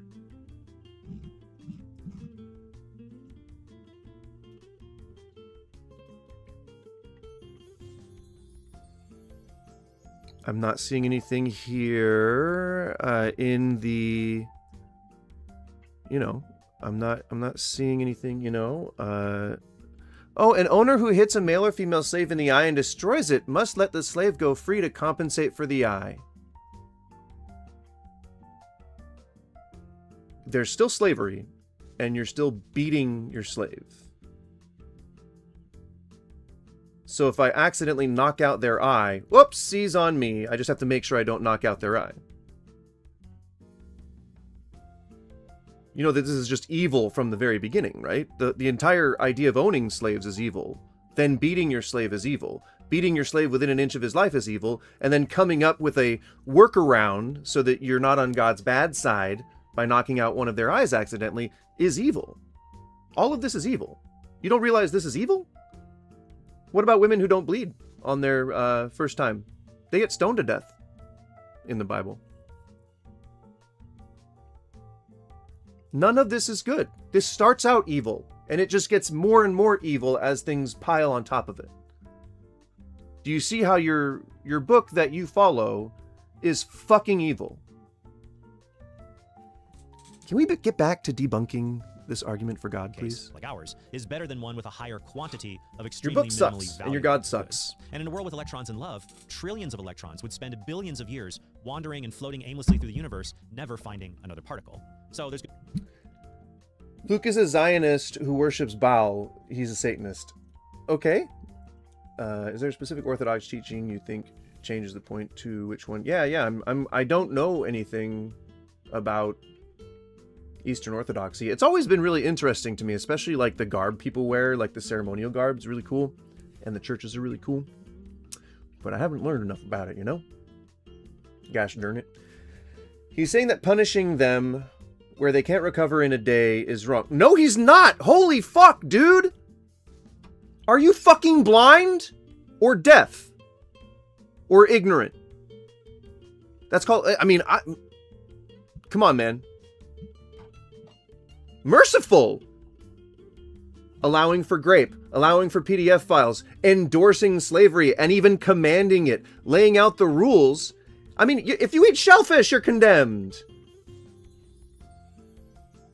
Dude, your book fucking sucks. Your God fucking sucks. And if you follow it and you hate gay people like he does, if you hate trans people like he does, if you want to take slaves like he wants you to, if you want to beat your slaves like he wants you to, and but some people are okay, your fellow Israelites, that's okay, then fuck you. Okay? Then that's what you support, and so thus fuck you. See, I don't have to pray to you, or I don't have to pray for you, because I don't have religion. We don't have a pope or a central power structure. We treat all people equally. There's a difference between oh, no, it's not. Oh, no, it's not different. Do you remember Jesus coming and saying, not a jot or tittle of the old laws shall change? Or when he said, I come not to abolish the old laws, but to fulfill them? Did you read your own book? There's no difference. God is there in Jesus, and he is coming to fulfill those old laws. Old Testament was setting apart the people from where Jesus came. Nope. Not even in the slightest. You don't even know your own book. You should probably try reading it sometime if you love it so much. God wouldn't make a universe like that. Even if God could make the lives of sentient electrons more meaningful by just having constant miracles happening, it would be better to have a... Justin Harris, thank you, Jesus, for new life, new hearts, and eternal hope. Yes, the world's oldest snake oil salesman. Thank you for swindling so many people and creating a cult big enough that it became the world's most followed religion. Cool. Thanks a lot, Jesus. I appreciate it. Jesus came, watch your language, my friend, died for the sins of the world so that all people can now come to him through... Damn, girl. Yes, it is. I've read through it, and I'm reading through it again this year. You have not read it. One of the oldest snake oil salesmen. Sorry, John was probably the first? John the Baptist? Someone hurt you before. Actually, no. I didn't grow up religious. Don't have a background of religion. I grew up close to religion. Like, my mom worked in the Salvation Army, and so I went to church a lot because I thought it was really interesting. But from the first time I went there, it sounded like a load of bullshit. It's really just smart people that can actually like point that stuff out and like realize it, you know, and then see all the contradictions. And I got so interested in it that I started learning about, first of all, it was Revelations, because I was into metal. I thought metal was really cool, and so I read Revelations. I was like, you know, I kind of want to understand this thing, because the pastor kept like trying to fucking convert me or whatever. I think he was a PDF file, honestly. But he like told me that I should read the Bible, like try to familiarize myself with God and Jesus. And as I was in a questionable or formative point in my life, I did. And so I read the Bible cover to cover. And I was like, first of all, I don't get a lot of the stuff. It really rolls back on itself a lot. Like, it contradicts itself. It just kind of like, it says things and then it goes back on them. And it says, I'm going to do this law. I'm going to do another law. I don't know. You're angry at a person/people. Angry? Do I seem angry to you? This seems angry to you? I'm more concerned for the effect that religion tends to have on people who are easily swayed into extremist and fundamentalist categories of humanity. I think that there are very many people who practice religion who are reasonable about it and who don't try to force it. MP, yes, I'm an atheist. Who try to force it onto other people. Like, there are people like that who are totally respectful of like everybody else, you know. Justin Harris, hey brother, this is said with respect, and I honestly mean no offense. Yes, you do. When you say stuff like that, you absolutely mean offense. You're just trying to be like, oh, hey, I'm just a concerned chatter. I promise I don't mean you any offense. Please don't get mad at me. You just you know, say it, dude. Like, be confident. But have you ever thought that maybe you're not as smart as you think you are? I'm probably smarter than you, to be quite honest. TBQH. And yes, I actually doubt myself all the time and my intelligence. That's what usually helps, you know, rein in your ego a little bit, and you start to learn new stuff. Whereas the religious tend to be extremely rigid in their belief and don't really, you know, have much wiggle room for any other possibility for anything else. They know for certain that it was God. They know for certain it was Jesus. They know for certain that the Bible's right. They know for certain that God is good. And that's why they have so many existential crises later on in life, because the Bible contradicts itself so many times that when you try to teach somebody else, well, it's cynical. I would say it's maybe somewhat intelligence, but it's also fun to just say that I'm smarter than other people. Even if I don't know that for sure.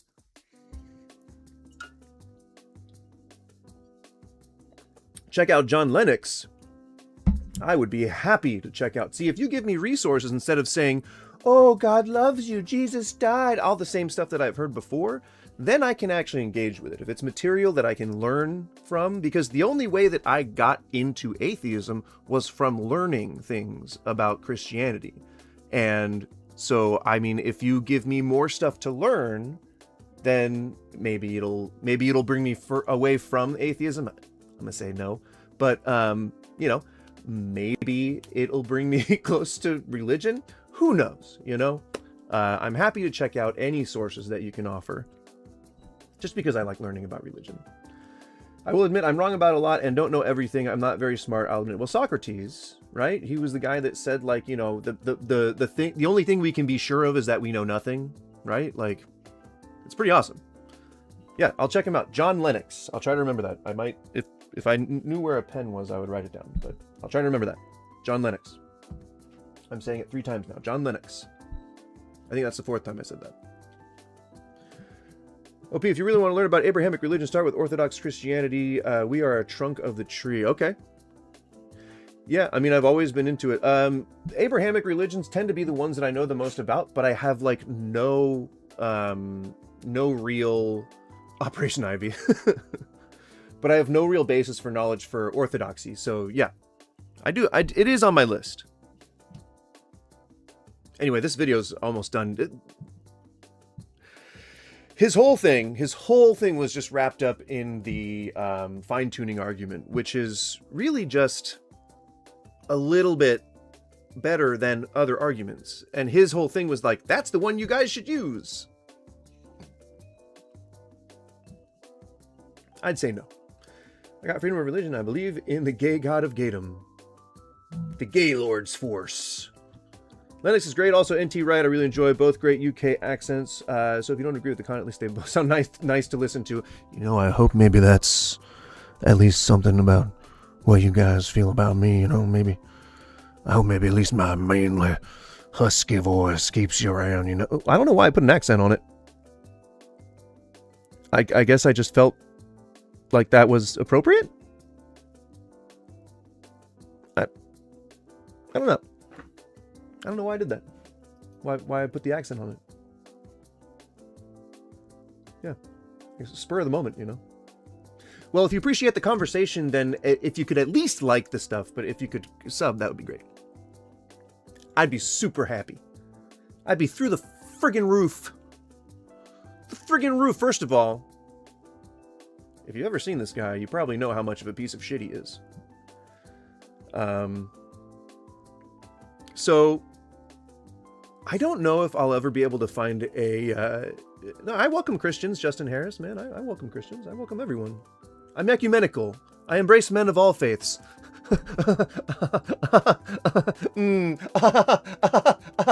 That's an old joke from an old TV show. I didn't come up with it.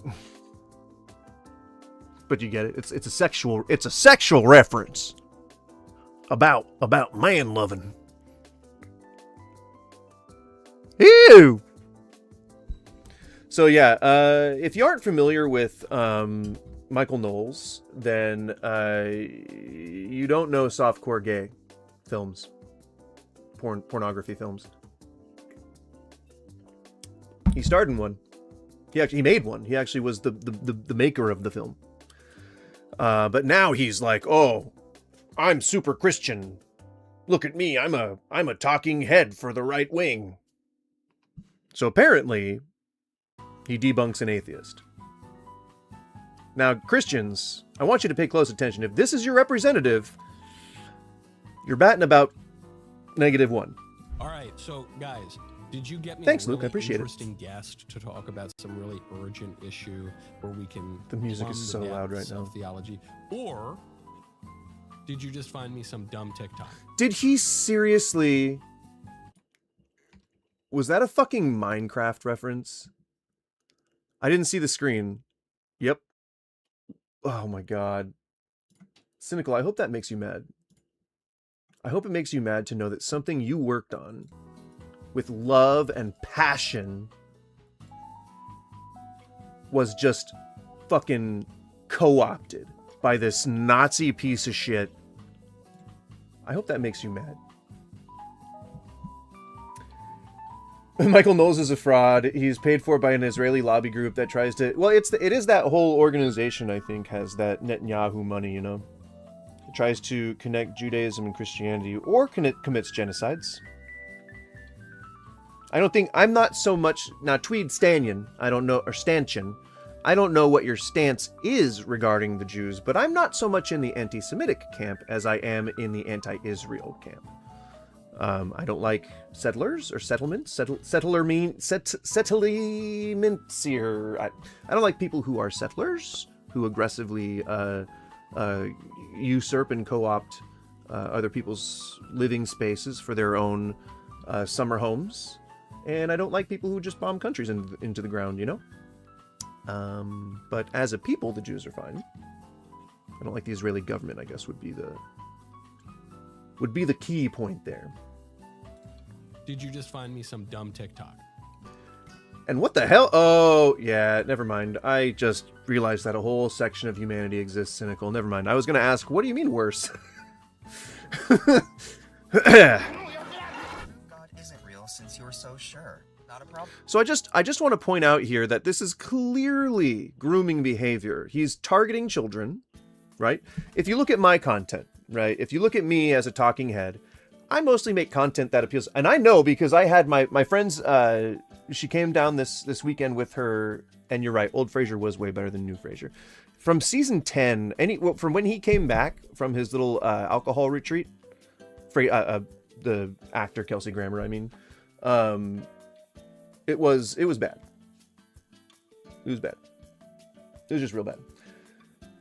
He's gone, who's gone? Lola's been used for... Oh, yeah. I forgot. Oh, yeah, this is what grooming behavior looks like. So if you look at my content and you look at me, like, when at the target audience is very clearly, like, adults. Like, I usually... If I was to describe who my content is for, it would be for, like, college people up to old people. And... you never see me putting, like, memes in my stuff. Like, I mean, I have, like, a meme for my follower notification because I like noises that scare the shit out of me, and I think that it's funny on stream when people see that. But that's about it. Oh, my screen was the loading screen? Weird. A really interesting guest to talk about some really urgent issue. But he's putting memes and, like, he's putting, like, weird... Like, he's putting current references, you know, which is, like, 10 years old. Like, when was Minecraft last popular? Like, I think it's on to some other voxel game now. But it's, like, it's weird. It's, like, the whole PragerU thing, like, where they specifically aim information at children. But it's also, like... See, Luke, this is maybe, you know, another reason why I typically don't like Christianity, because there are daycare offices that are specifically Christian. There are preschools that are specifically Christian. In churches, they have Sunday school. In a lot of different churches, they have, like, others, like, during the daytime, like daycare. I guess I already said that. But, like, there are daycare programs in churches, and they all do, like, faith-based, like, teaching and, like, you know, not it's like... education, I guess you could say, but it's really just reading books or whatever. But there's also, you know, Bible study, like Bible reading things, you know, where they read Bible passages to children who can't understand that shit. And that to me is grooming behavior too.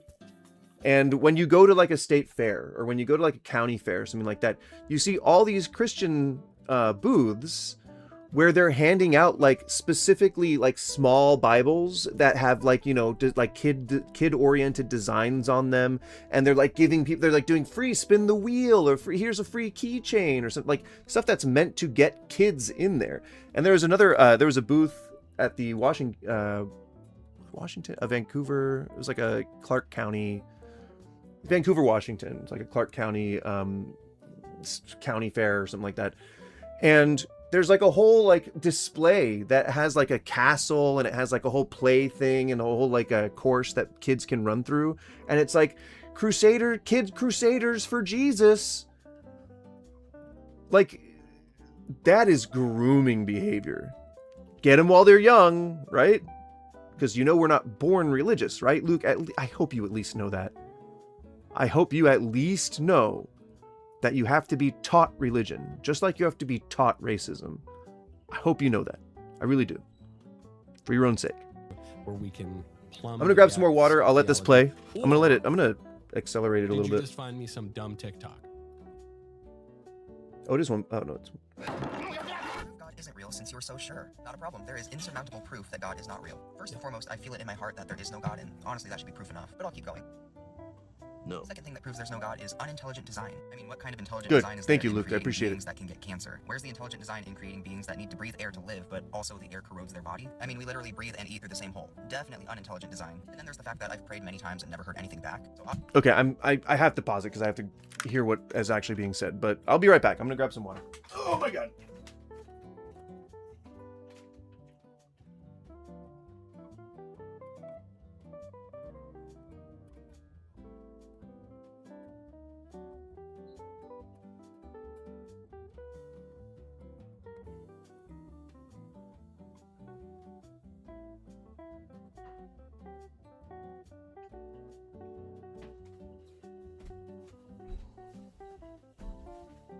That was a quick water. Oh yeah, Luke, have a good one, man. Enjoy your day. obviously that's proof that there's nothing on the other end. My personal experience is proof. So the thing he's mocking, he thinks he's mocking Christianity, but what he's really mocking is a heresy like fideism, the notion that reason has nothing to do with religion. So he says, look, I don't believe in God. The proof that God doesn't exist is I feel it really deeply in my heart. He's mocking the notion some Christians say, well, I just feel that God really exists. But that's not why I believe in God. The existence of God, to quote the First Vatican Council, the existence of God can be known with certainty from reason, from the created world, through reason. So philosophically. So you're going to use philosophical proof. Right, that's not proof. That's not, no.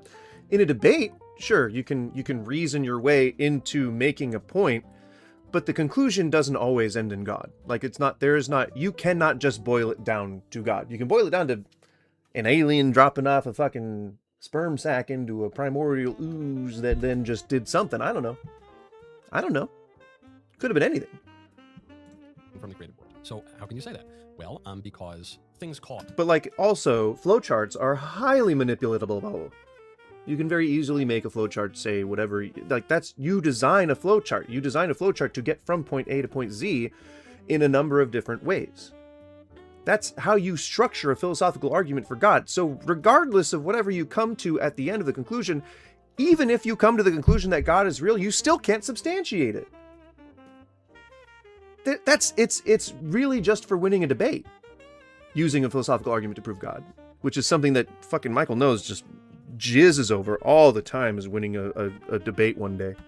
Other things, I smack my leftist ear's tumbler and the leftist ears spill out all over the table, and then Mr. Davies will have to come in and wipe that up, and then he'll drop it off in wardrobe, and wardrobe will launder the rag that wiped it up, and then and there will be a series of causes and effects that go on for a very long time. So if there is a series of causes and effects, it's following the very reliable, tried and true format of a joke every microsecond.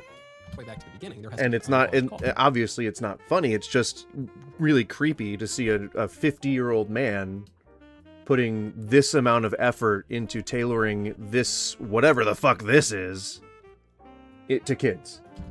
God, if things are in motion, you see that things are in motion. Well, if things are moving, then if you go back far enough, there has to... Like, if you have a green screen, can't you avoid doing this? Like, can't you avoid this really shitty background?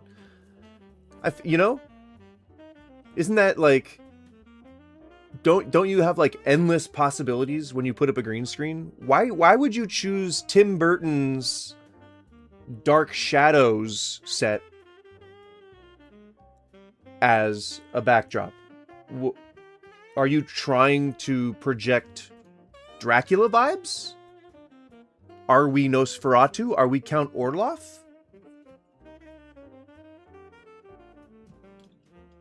be an unmoved mover. That would be another way of observing that God exists. We recognize that some things are better than other things. I think this guy would admit that it's better to, an example I frequently use, bake a pie for a widow than it is to kick a toddler in the face. What the fuck?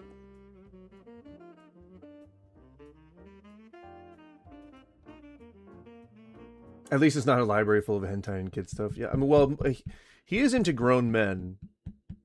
Let me see if I can find... I've got to be able to find it on YouTube. But did you guys know that Michael Knowles made a softcore gay porn?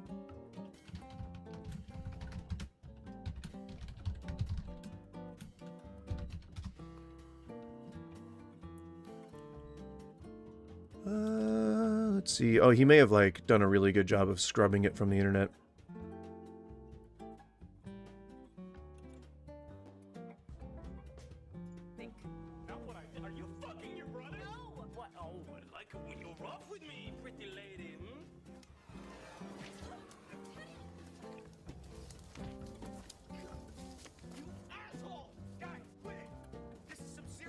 They're having a lover's quarrel.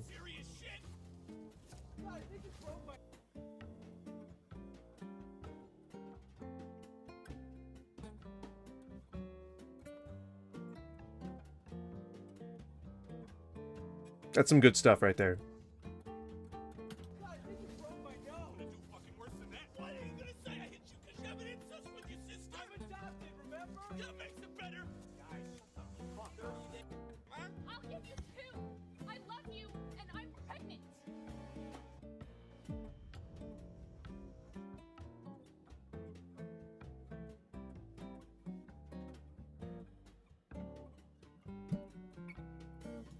Take me, Daddy. This isn't obviously this isn't that film, but Maybe if you stopped whacking off to Lara Croft every once in a while. come on. That's good. That's good stuff. I left the house, you would get some adventure.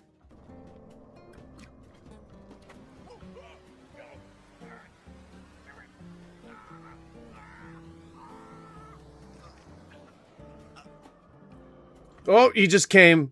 He just came. He just did it.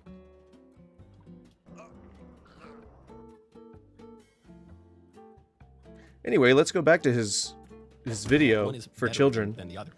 If one of those things is morally better than the other, there must be a maximum good. Assume them both. A what? I mean, even take morality out of it. If some things are just more excellent than other things. There's a more excellent runner. Ben Davies, for all of his sins, is a better runner than me. Well, if there's a gradation of excellence and perfection, then there must be a assumable. But those, you'll notice those are all reasonable. I love just looking back and forth. No, actually, it's really the atheists who can't provide a good argument. I've never really heard a good argument against God. Some of them are, well, I can't see him. Okay, well, you can't see mathematics either. That doesn't tell you very much. Well, you know, what? I don't know, man. You know, how can What? it be? There are probably a What? Hold on. atheists who can't provide a good argument. I've never really heard a good argument against God. First of all, I do understand that it is some people feel responsibility to debunk God. That is not my personal mission.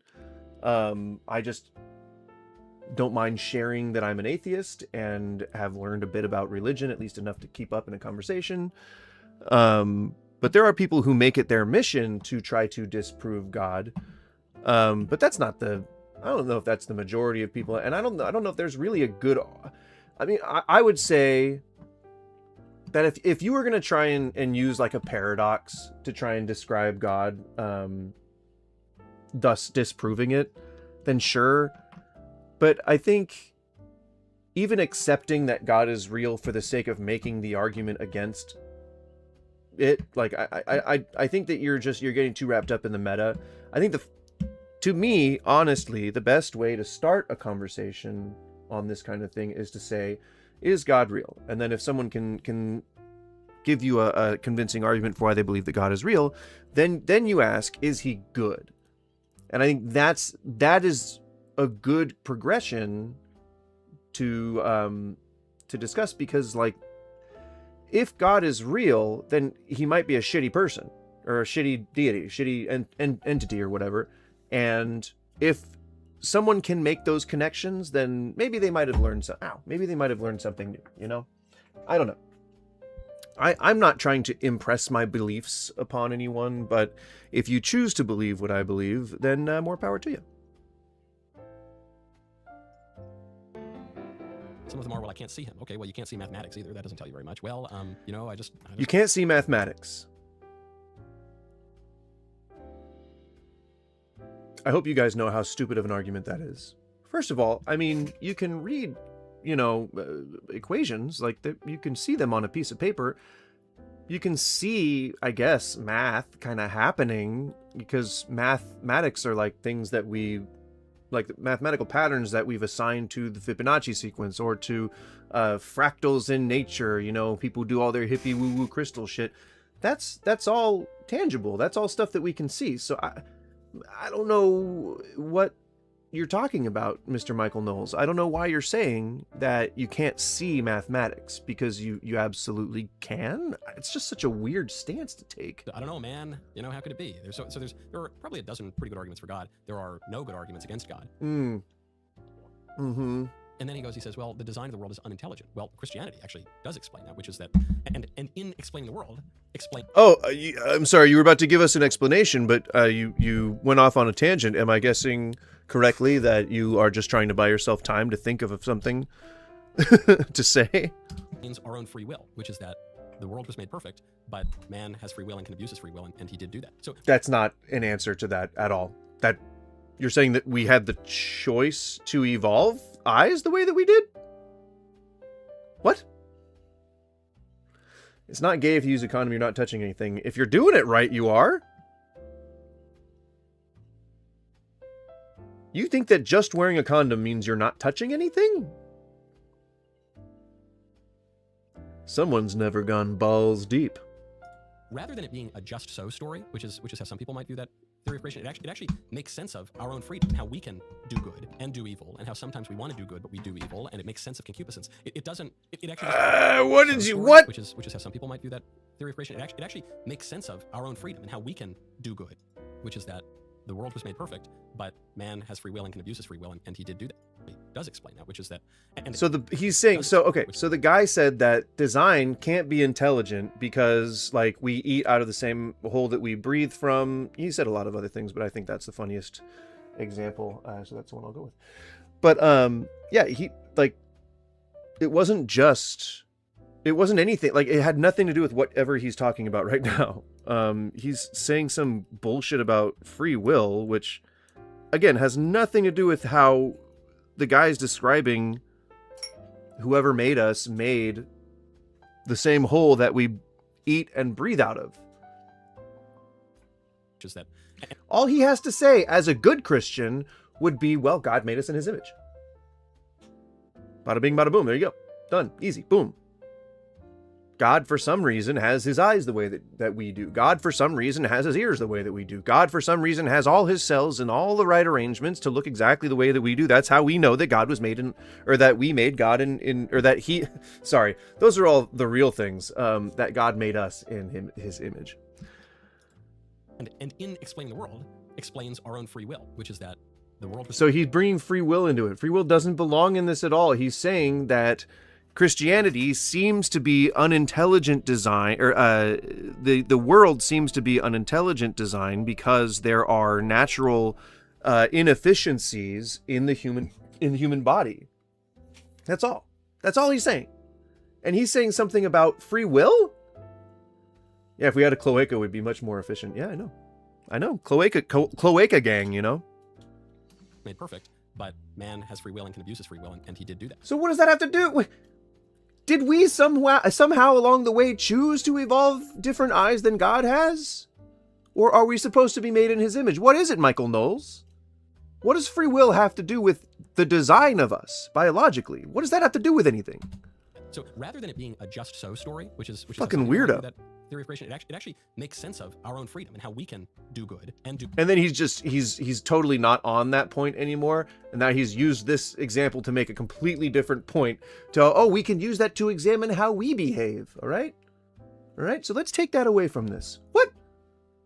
You didn't even make the last point you were trying to make. do evil, and how sometimes we want to do good, but we do evil, and it makes sense of concupiscence. It doesn't. It actually just Of explains- concupiscence? Concupiscence? Oh no, Luke, you're hitting the nail right on the head there, my friend. What is concupiscence?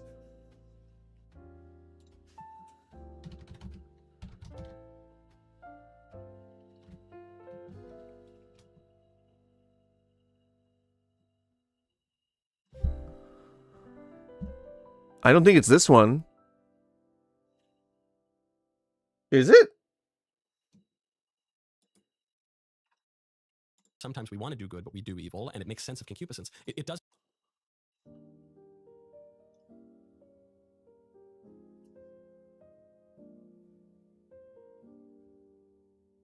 Why did he single that out?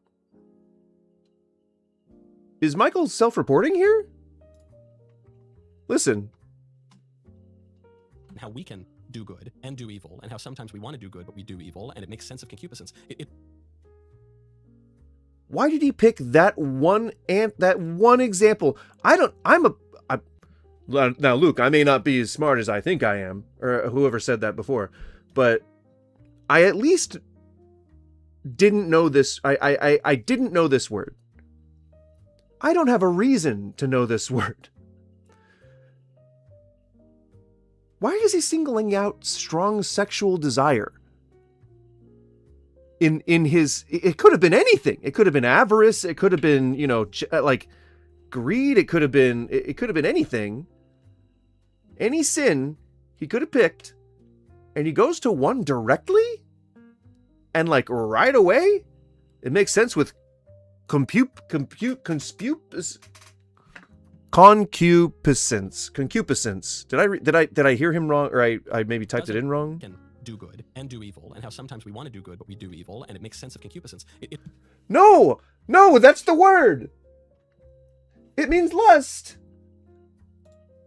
Strong sexual desire or lust.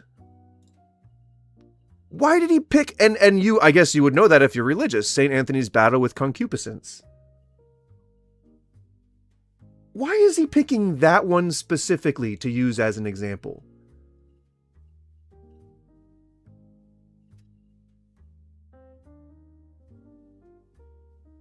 That feels like a self-report. That's so weird that he would have just said that. It actually just. Well, yeah, Luke, like I said, he made a softcore gay porn. That was one of his projects. He made the film. Like, he actually, was one of the people responsible for the film. For the film. Yeah, I think that's what he's cursorily admitting, is that he's just a horned up sex demon. Hold on one second before we get to any more very, very important stuff. You must go. Oh, but just so you guys know, if you want to learn how to quell your rampant sexual deviancy from Michael Knowles, then buy my course at Hillsdale College, please. How long is this ad? The Federalist. Those Federalist papers everyone references but few have actually read? They were penned by Alexander Hamilton and James Madison, and don't forget John Jay, to explain how our Constitution creates a government strong enough to protect our rights, yet safe enough to trust with power. Too early church history. It's like, and there, of course. Look at the stars in the sky. Holy shit. Lewis, I highly recommend. Right now, go to hillsdale.edu. That was like Knowles, 2 no minutes. cost, easy to get started. Go to hillsdale.edu. 3 minutes. Knowles. Look at the stars in the sky. Obviously, there's no God. Plus, just read the Bible. Reading the Bible is one of the quickest ways to stop believing there's a God. Oh, looks like I'm not the only one who made that part of the journey. As I said to you, Luke, I feel like maybe you haven't read the whole Bible, or maybe you might not be part of the IQ crowd. Because reading the Bible is absolutely the quickest way to become an atheist. Make sure you read it with an open heart and mind. Plus, over 60 people and reading it with an open heart and mind, just like this fucking guy's saying. I was genuinely curious because I wasn't already religious. I was genuinely curious about religion. I was genuinely curious. It was totally fine. Like, I went in with no expectations, and I left an atheist. As someone who also struggled with porn, I get him using that word. Okay. We all have our vices. But if he's known in the anti-Michael Knowles community as that guy that made that softcore porn once, it's not just struggling with porn, struggling with making it. And it was one of those anti-Deuteronomy or Leviticus. It was one of those types of themes there. So either way, I mean, we all know that Michael Knowles is not, a respectable person. We all know that. Obviously it can't Not because he's in the closet, but because he's a Nazi-adjacent grifter. be wrong. So now that I've proven that there is absolutely no chance that there's a God, you go ahead and prove that there is one. I'd love to hear what you have. Okay, well, I guess I gave a few of the St. Thomas Aquinas' 5 ways based. There are some other arguments. I always like the ontological argument that God is the maximally good being, the greatest possible being. And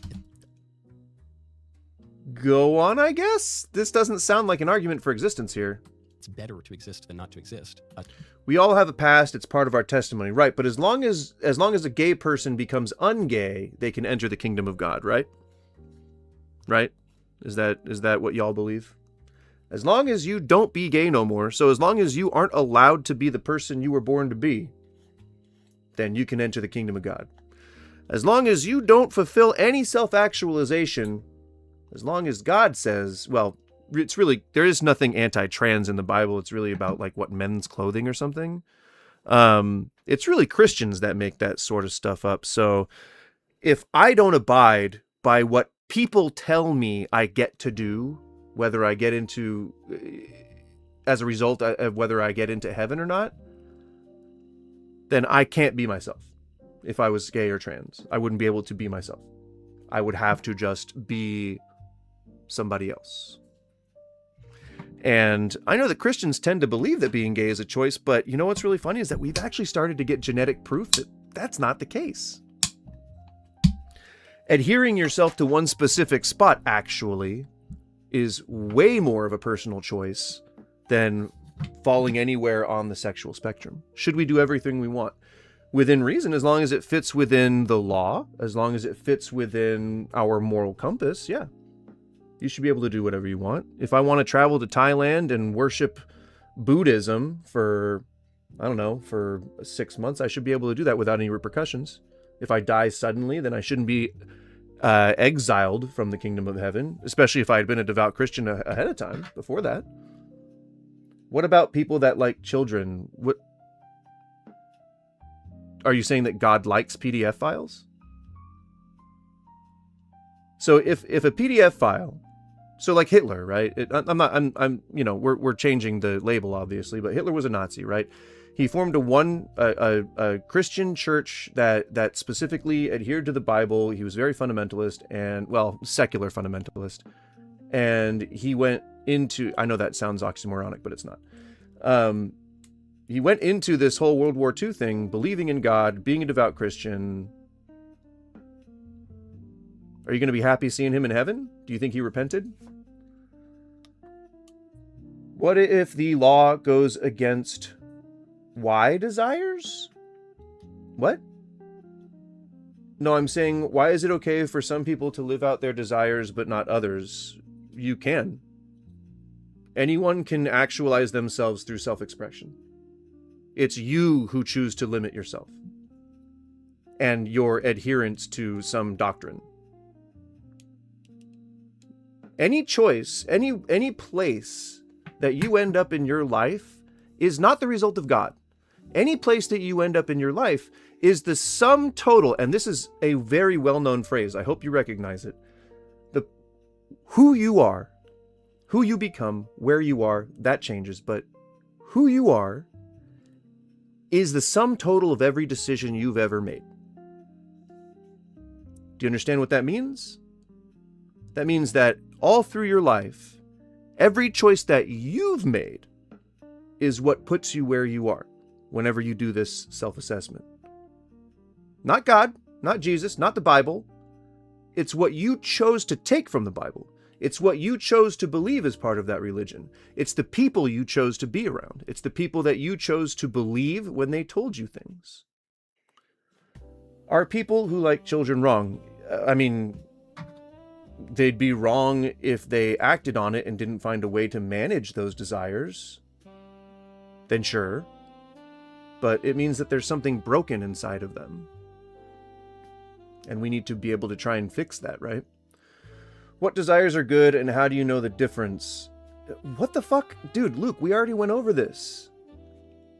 Wasn't it you who said that you believe atheists don't have any moral framework? But if it wasn't, I apologize. But I went on to talk about how we observe morals in nature. You know, chimpanzee troops exile each other. You know, I mean, we see social hierarchies in lion packs. We see them in orca pods. We see them in even groups of sloths, man. Like, there is a social and survival imperative towards doing the things. Oh, okay. Well, I'm explaining it anyway. There's a social and survival imperative towards doing the things that make you reflect well within whatever social group you're a part of. So if you're a social animal, going in lone wolf, never doing anything with the pack, never doing anything as a team player, that will get you A, killed, or B, exiled. And you will not any longer be either alive or a member of that pack. But fighting together, especially with early humans, fighting together, doing teamwork. So some animals kill their young. Is that okay? I didn't say that was okay. You always have, like, Christians always have to come up with like these weird not esoteric, but like exo reasoning modules of questioning that have nothing to do with the original point. I'm just saying that gay people deserve a right to be able to express themselves and live as they, you know, deem fit for themselves. And you started talking to me about PDF files. I'm talking about gay people. I'm talking about trans people. They deserve to live. They deserve to not go to hell. They deserve to, if they wanted to be Christian, they should be allowed to be Christian and just excise whatever part of the Bible, which there is no anti-trans passage, but if they wanted to exile that part of, you know, I forget which part was either Deuteronomy or Leviticus, but if they wanted to take that part out of the Bible and just follow the rest of it, that'd be okay. You pointed to nature. No, I said we have moral frameworks in nature. I didn't say good. You're either purposefully misunderstanding me or accidentally misunderstanding me, but I said we have a moral framework. We observe morality in nature. Morality means both good and bad. There's stuff that in nature, if we saw it, we would think, wow, that's evil. But if our society, we wouldn't apply that to ourselves. We wouldn't see a chimpanzee take a baby from another troop because food in the area is scarce and like slam it against the wall and then eat its brains out. We wouldn't see that as good.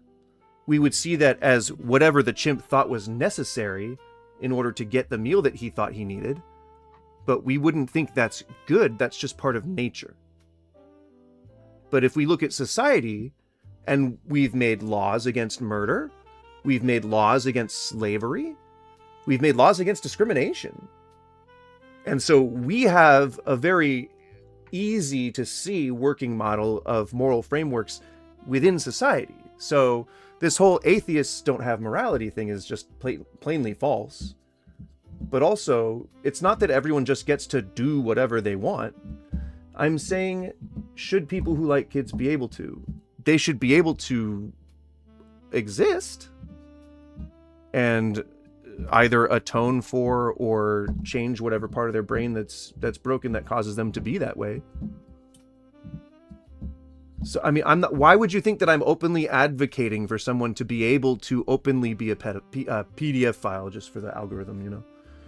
Why would you think that that's what I'm advocating for? That's just a complete misunderstanding.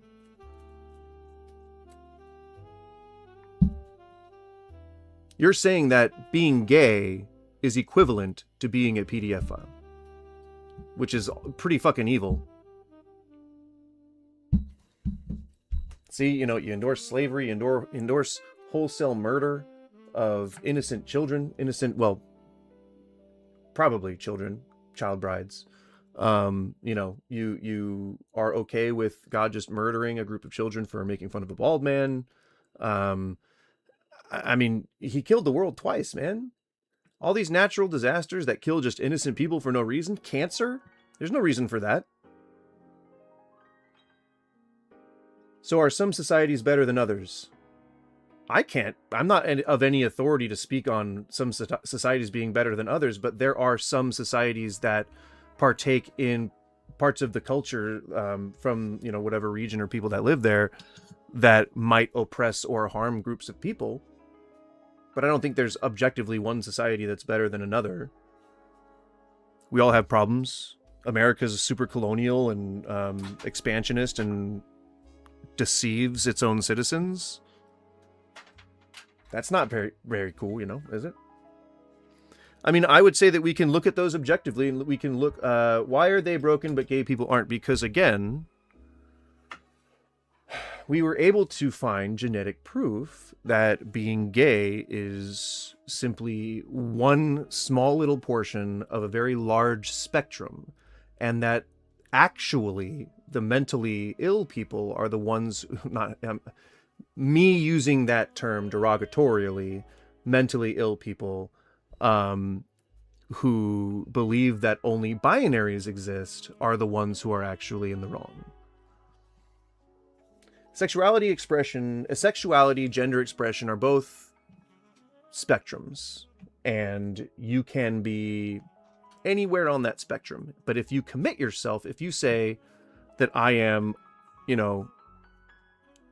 don't know, you can be strictly gay, you can be strictly bi, you can be strictly straight. So yeah, I would say that if you say there's no way that anyone can be gay without having a mental illness, then that is the scientifically unsupported stance.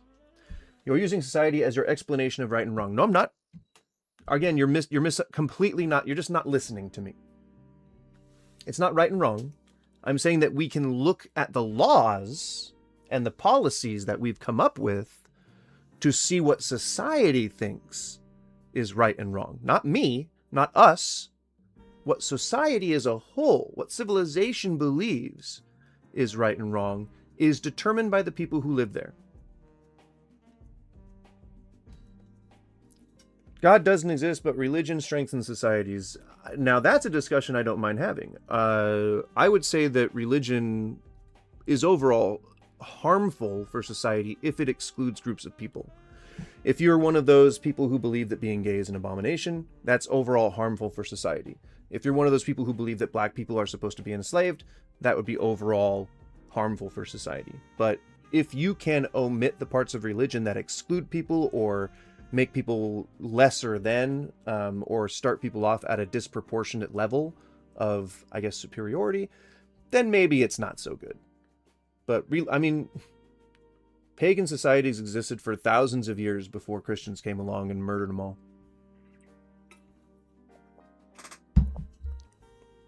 I guess Abrahamic. But no, Luke, you gotta actually listen to the words I'm saying. I promise you, I'm choosing them carefully. That's not true. There are more studies that show people who have same-sex attraction, especially men, had something happen when they were younger, didn't have a good relationship with their dad. That's incredibly wrong and outdated, Luke. That's out of touch. I would look that up again if I were you. It has negative side effects. Well, no, I mean pagan as in like heathens. I know pagan is actually... pagan is like a umbrella term for a bunch of different religions. I guess, what would you say? Heretics? Right? Would that be heretics?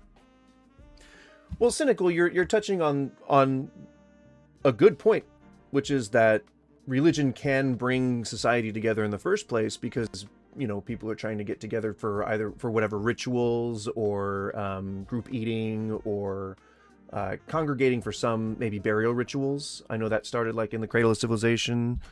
Yeah. Has negative side effects with over a strengthening factor. E.g. birth rates, military enlisting. I mean, yeah, if you like fascist governments, or I guess fascist environments, because then you're saying like, you're not free to live how you want. You must reproduce. You must be put into these family units. You must, You ignored my earlier message. I didn't. I've responded to everything you've said. From everything from you equating gay people to PDF files, to saying that some societies are better than others. Neither of which are true. But, you know, be nice if you didn't think those things. Just saying. Ooh, office jazz. Hey, hey, oh.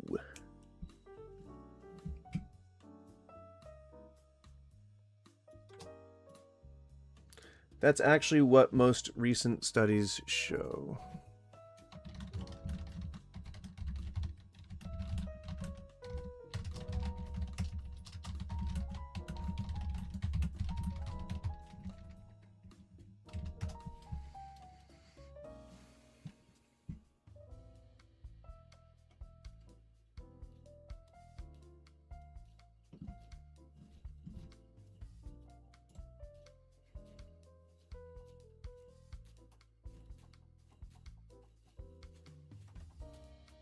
Genetic factors do contribute to a person's likelihood of engaging in same-sex behavior. Sexual orientation is complex and influenced by a combination of thousands of genetic variants, environmental factors, and hormonal influences. Brought up this paper just for shits and giggles. Polygenic influence. Sexual orientation is a complex polygenic trait, meaning is influenced by cumulative effects of many different genes, not a single one. Oh, so maybe it's genetic? Limited impact. Large-scale studies such as UK Biobank data found that while genetics plays a role, identified genetic variants account for only a small portion, roughly 8 to 25, of variation in same-sex behavior. Oh, so sex is a spectrum. Sexual orientation and gender expression seem like they might be a spectrum according to that conclusion. No predictive power. It's not possible to predict individuals' sexual orientation based on their genetics. Right. It just kind of manifests, right? You don't determine if you're straight right away. You're basically told by people growing up, societally. Specific genetic reasons. Some studies have identified some gene variants, such as those chromosome. Yeah, well, that's a little too specific, but yeah. And that's why I guess you could say that there are more gay men than gay women as a percentage of the entire gay population. Probably overrepresented.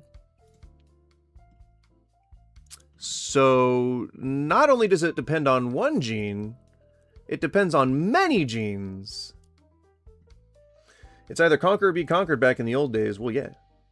I mean, now it's like a civilized way of conquering. If we all became pacifist, socialist atheists who would enlist in the army to defend the country.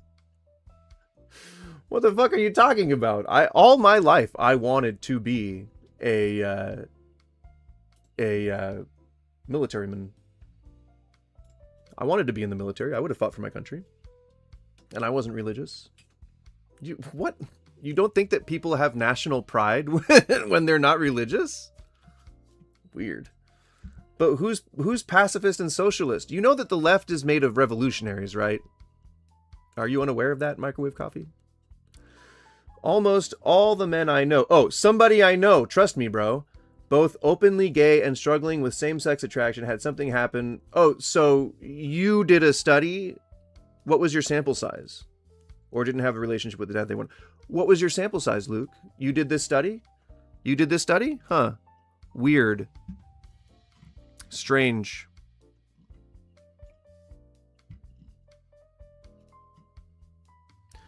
I did too, but got medically disqualified. Well, then that... I mean, you know, we were in the same boat. Dude, we have bigger issues. Why the fuck my cousin is in the Epstein files? I don't know. 50 plus men. Even if you knew 1 million people, that would not be enough to convince me of anything. Leftist revolutionists are the types to just tweet all day. You think that's how those revolutions were won, by tweeting? Did you have a good relationship with your dad? No, but I'm also not gay. So that doesn't really play into that at all. Happily married. Been married 20 years now. Almost 20 years. 20 years this October.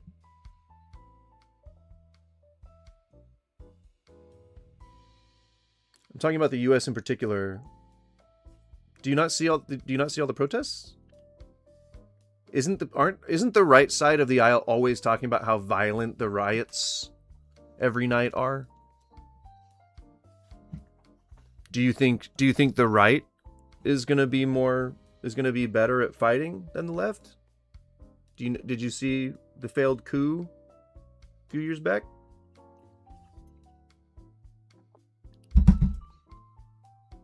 Sorry, the way you were talking, I thought you were. My apologies for assuming. You know that you can't tell most of the time when someone's gay. The gay affect is really just either A, a byproduct of the environment, or just B, the way that you chose to affect your gay personality. I'm not right-wing, I'm left. Then you should know better. Mr. Man. Alright. We ain't fucking around here. We ain't fucking around. We've talked about the gay genes. There's gay genes. And actually, Luke, to better answer your question, or to better elaborate on my point, I actually don't know if I'm gay or bi or anywhere else on the spectrum. I have always been attracted to women. I've never felt myself attracted to a person who presents more masculine. There are men that I think are handsome, and were I gay, would I totally fug? But I don't really feel an attraction towards men. Right? I have not yet met a man that I have felt an attraction towards.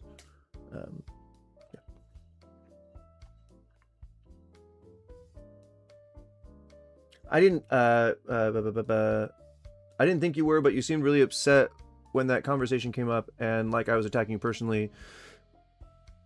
You do realize that your view is monstrous, do you not? Any reasonable person would probably get pissed off if you were to tell them that gay people are equivalent to pedophiles.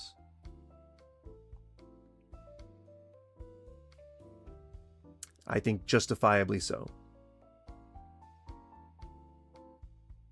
And you may not know that because maybe you're privileged enough to come from a social circle where people all agree with you, but I don't. I have many spirited debates with people that I spend time with frequently. And I would consider myself an ally. I tend to have mostly friends on the fringes of society. Gay, trans, sex workers, chefs, bike messengers, people who have been to prison, that kind of stuff. And I think that everyone has a right to live an equally joyous life and die happily with the people that they care about, and wherever they go on to should not be condemned by any man, certainly, but certainly not by any God either. I mean, you didn't address gay people, you addressed PDF files. And so to me, since I was arguing for gay people, you were equating the two because you didn't address gay people, you addressed PDF files. So if you actually cared about what I was saying, instead of just trying to make your point, then you wouldn't have sounded like you were just trying to equate gay people and PDF files. You see how that works? When you engage with the actual point, you don't come off sounding like you're equating gay people and PDF files. If that sounds evil to you and like you don't want people to perceive you that way, then maybe address the point that's being made and not saying, is it right for people to like kids? We all know it's not. We all know that it's an aberration. We all know that. Everyone knows that. That's not what I'm talking about. I'm talking about gay people. They deserve to live and to not be condemned to hell unless they ungay. You know what I'm saying? Any reasonable person would be fairly passionate about that stance. So, should happiness be our main goal? Why do you think that's what I'm saying? It's not happiness to bring someone up to the same level as everybody else. White men, right here, black men, if they want to be equal, that's not overstepping. Men, feminists, them wanting to be equal is not, oh, society wants to try and preference them over us.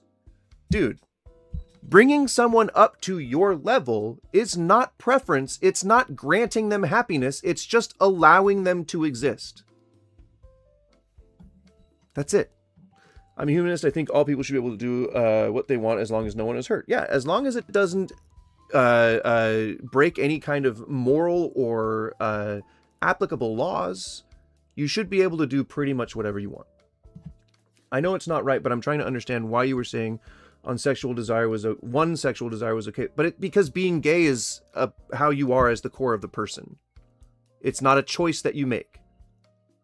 Luke, you may not have physically said that, but you are saying that with your words. Your words have meaning. When you say words that sound monstrous, they have meaning. I can read between the words because I'm a smart person, and I can pull the meaning. I can extrapolate what you're saying from the words you say. That's how conversations work. We don't just say everyone is completely literal all the time. Hear me out, nobody deserves to be tortured. I'm trying to speak and read the comments at the same time, Lennon Wary AI. Jesus Christ. Nobody deserves to be tortured. Okay.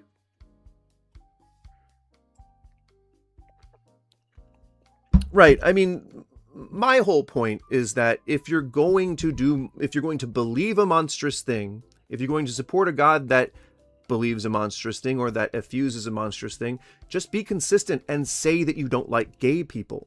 Don't say, oh, well, I love everybody. I want everybody to go to heaven. As long as you repent and you know that Jesus died for your sins, it's all good. You're going to go to heaven. You'll be fine. As long as you ungay. As long as you ungay yourself. Some people who like kids say it's an eternal desire and they can't help it. Right, because something's broken in their brain. Normal people don't have that desire. But we've actually determined, again, through the study I just fucking read you, through the points of the study I just fucking read you, that being gay is not a choice. And even then, being a PDF file, if you recognize that you have that pathology and you try to take care of it, and you try to help, you try to quell those emotions, or you take the steps to go to therapy and you head this shit off at the pass, then it's entirely possible that a person who, had those desires may not have those desires.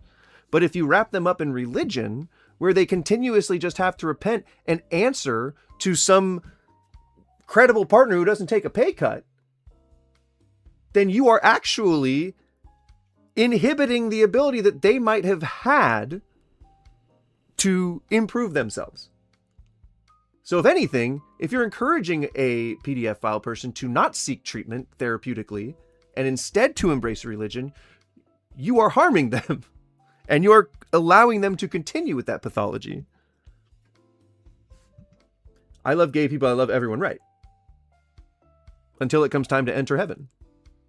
God has a standard of right and wrong, right? So your God hates gay people, but you love gay people?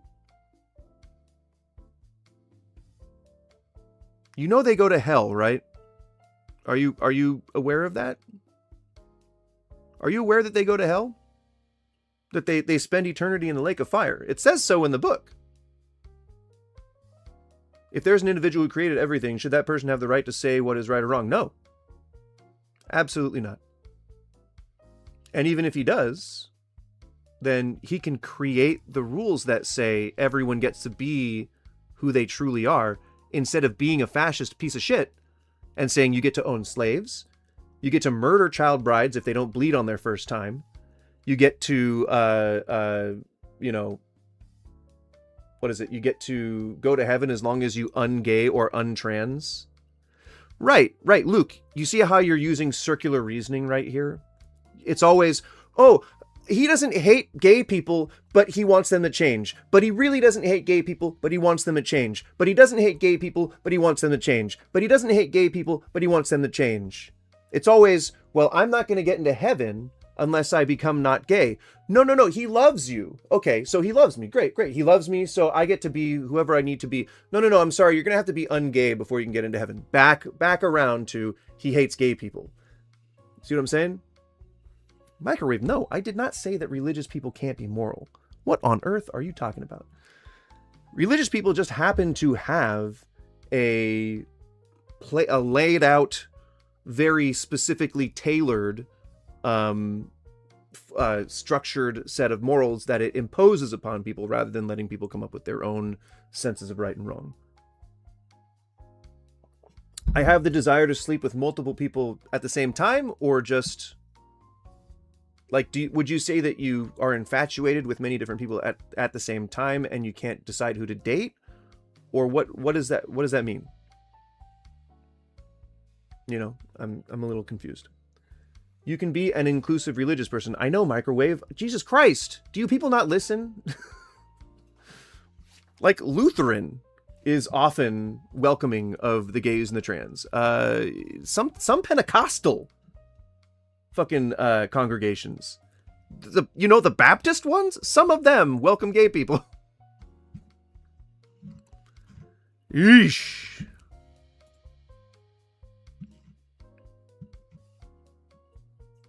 No, I don't want a paywall. Whatever.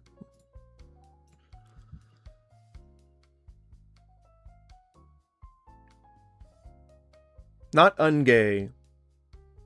But they're not allowed to be in a gay relationship. They're not allowed to marry a gay person. They're not allowed to have kids, like, either adopt or through artificial insemination. They're not allowed to do any of that under your Bible.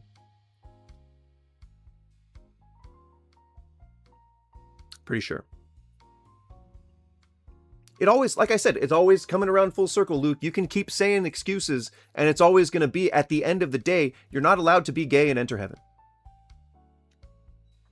You're not allowed to be gay. You're not allowed to live your life as a gay person, engaging in gay relationships, doing gay sandcastles, fucking walking down gay forest paths, climbing gay mountains. You're not allowed to do that shit under the Bible. It always comes around. It always comes around. No, it's your Bible because it's all a scam. You don't have, it's your choice to believe in Christianity. You know that there are many other religions, right? And they all say that they are the right one. You know that there are over 20,000 denominations of Christianity, and they would, at least 19,000 of them would disagree with what you're saying. There are rules to get into heaven. And if God doesn't exist, then somebody made up those rules, and you fuckers are going to have a lot to fucking account for when the lights turn out. There are rules to live in you have a recorded history of who wrote those laws by people who could see the fucking person writing those laws. You could walk up to them. You could shake their hand. You could say, "Hey, I see that you are real." Nobody can account for God's fucking appearance anywhere because your fucking Bible literally fucking says you cannot perceive of God. Again, you keep going around in circles, my dude. Jesus Christ. Is it reasonable to believe in God? Is there good evidence that points... Right. Life isn't fair, and that is the element of chaos. If God exists, he endorses slavery. He made cancer. He kills many innocent people many times a year through natural disasters. Fucking allowing for the fact that pedophilia exists, allowing for the fact that fucking grape exists. He can change all of those. And then you come up with but people have free will. No, he designed it that way. He designed it that way. He put free will into people. He's the one that wrote those rules. He's the one that made all that shit. He made you from your fucking ground up. And if he did that, then he's a piece of fucking shit. And you can choose at any time not to follow him.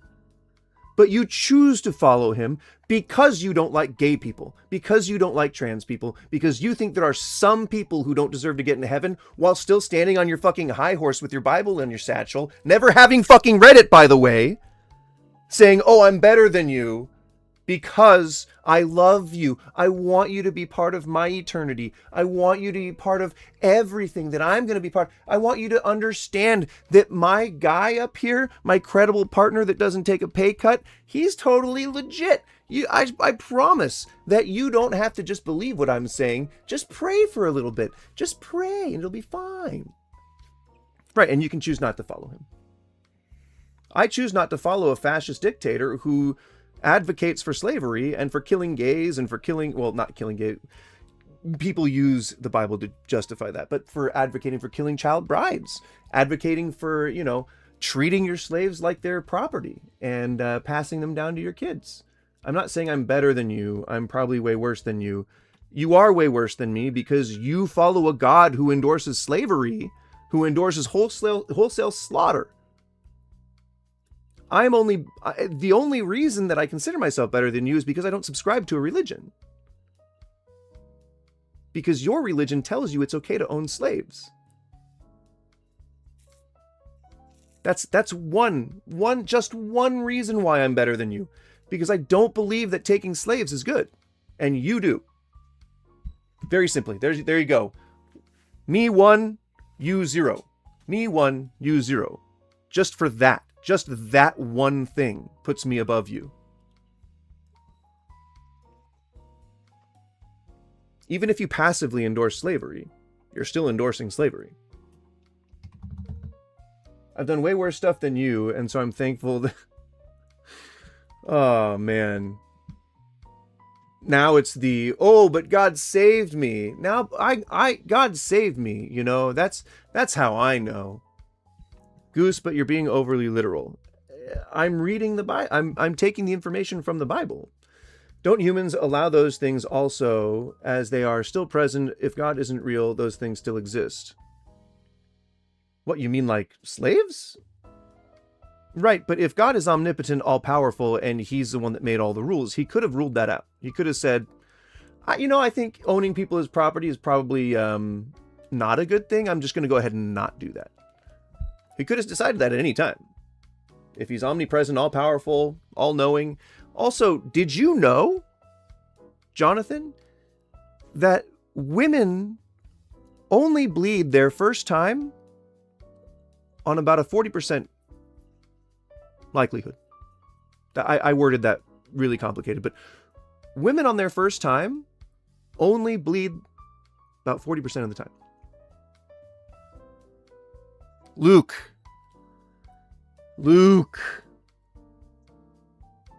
Again, we already said Jesus himself is supposed to be God incarnate, God in the flesh.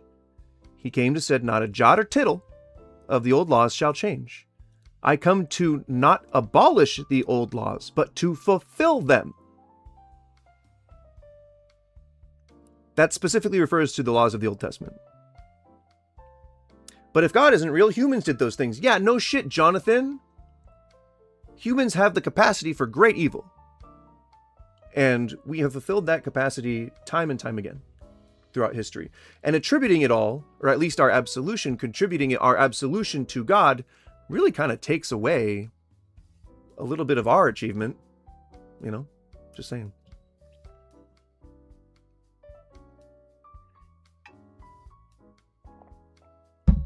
Yes, to fulfill the laws. To enforce them. Yeah.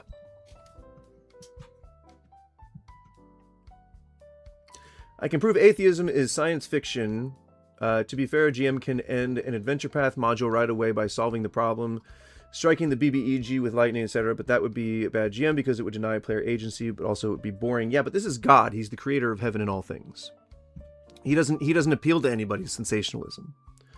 Do you know what he meant? Yes, I already addressed that. Please do ALF flyer. All things are not physical.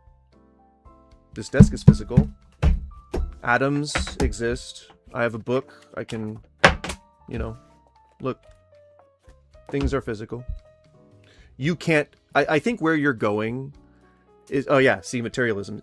So where you're going is you're trying to say that we can't prove that existence is real. Like, we can't prove that reality is real. And sure, right. But just like, what's his fucking face? The guy that was in Wonder Man? Cypher from The Matrix. He was like, fulfilling does not mean finished, Luke. You are reaching now. I'm so sorry. Not a jot or tittle of the old laws shall change. Did that mean that they're done? No. But yeah, if I know that I am eating something, that I can taste it, that I feel it squishing between my teeth, every sense in my body is satisfied that this thing is real, there is no reason for me to believe that it is not real. I may be deceiving myself, but there's still no reason for me to believe that it's not real. If you were to use that as an argument for God, then you'd have to account for all the real things that he did.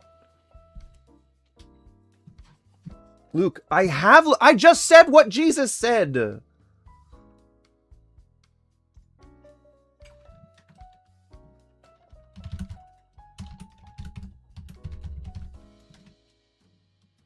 Riddle.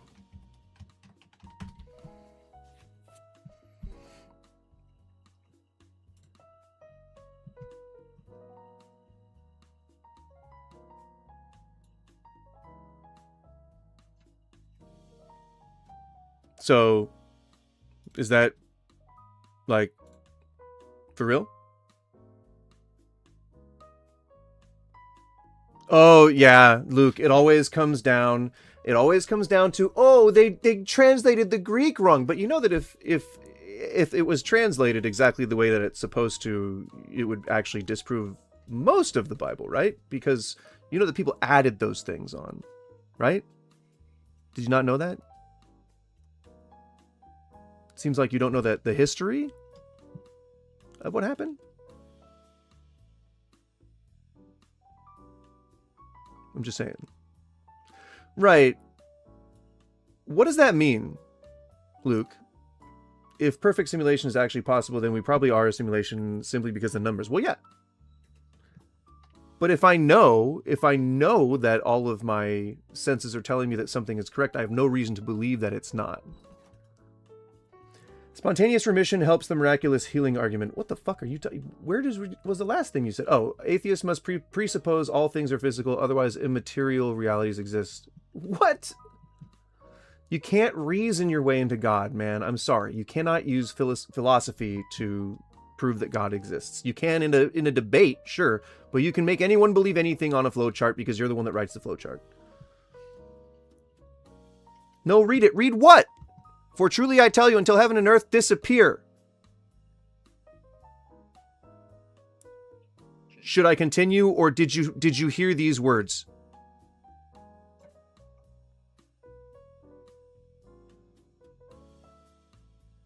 Because I can go on, but it's going to keep embarrassing you. Do you know how many times I've done this, Luke? Do you know how many times I've talked to someone exactly like you? Jesus said he came not to abolish the old laws, but he fulfilled them. No. Again, no.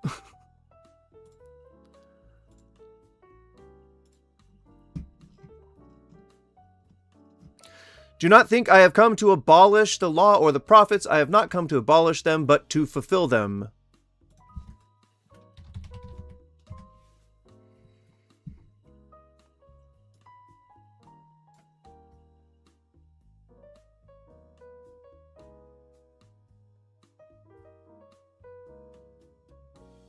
We can only see part of your screen. All right.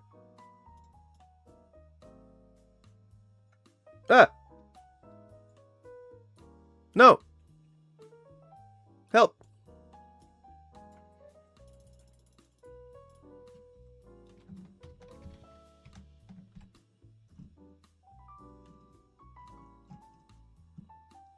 Can you see it now?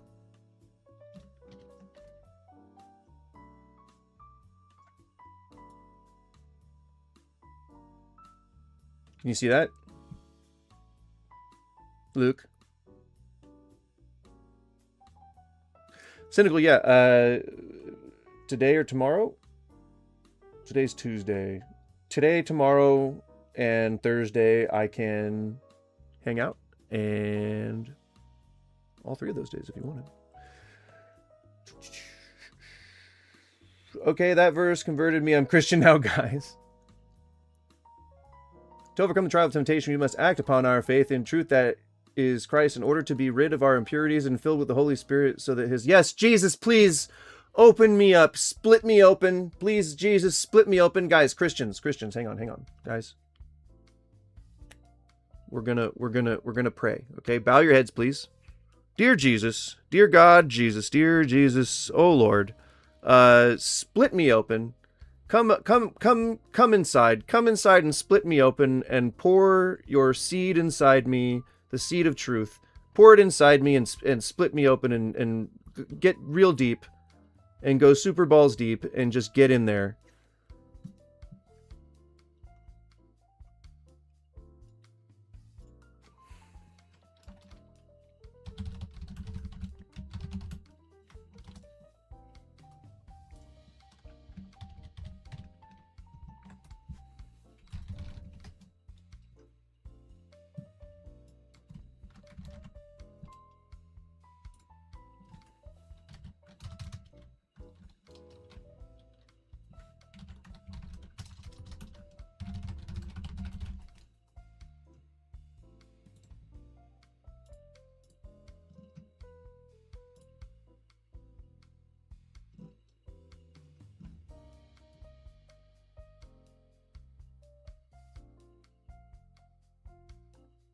Okay.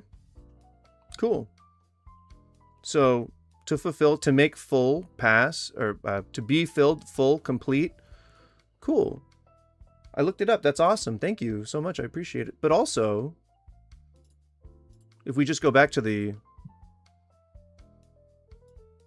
context, which you guys, always complain about. Let's see. Let's see what it says. Do not think that I have come to abolish the law of prophets. I have not come to abolish them, but to fulfill them. For truly I tell you, until heaven and earth disappear... Yeah, context really is everything, Luke. Context is really, really important, It normally, I would think, from the Greek translation, I should probably look at that and be like, okay, to full, fulfill, or complete. Okay, true. Wait, hold on, but this is the sentence directly after, and context is always so important to you guys. For truly I tell you, until heaven and earth disappear, not the smallest letter, not the least stroke of the pen will by any means disappear the law, until everything is accomplished.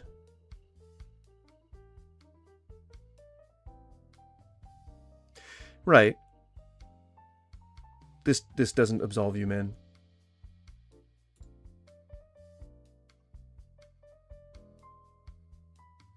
And you actually, because of this, you're probably going to be called least in the kingdom of heaven, man.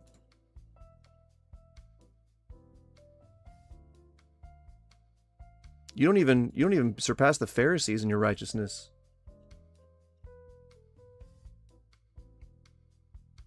Keep reading where? Yes, Bob, it is one of the many contradictions in the Bible.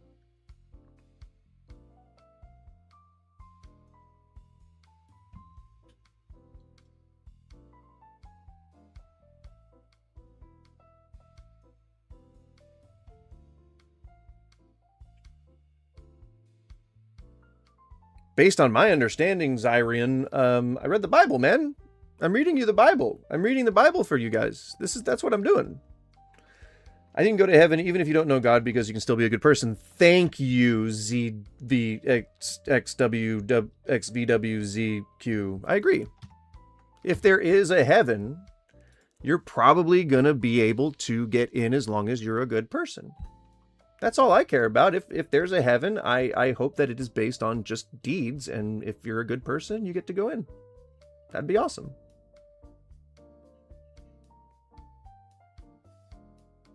Microwave, I'll do that the next time we're on. This is actually the end of the stream, unfortunately. But if you enjoyed this, I would hope that you guys sub. Even if we didn't get to any of these, I will do them maybe just next week, or I guess tomorrow since I did a video game.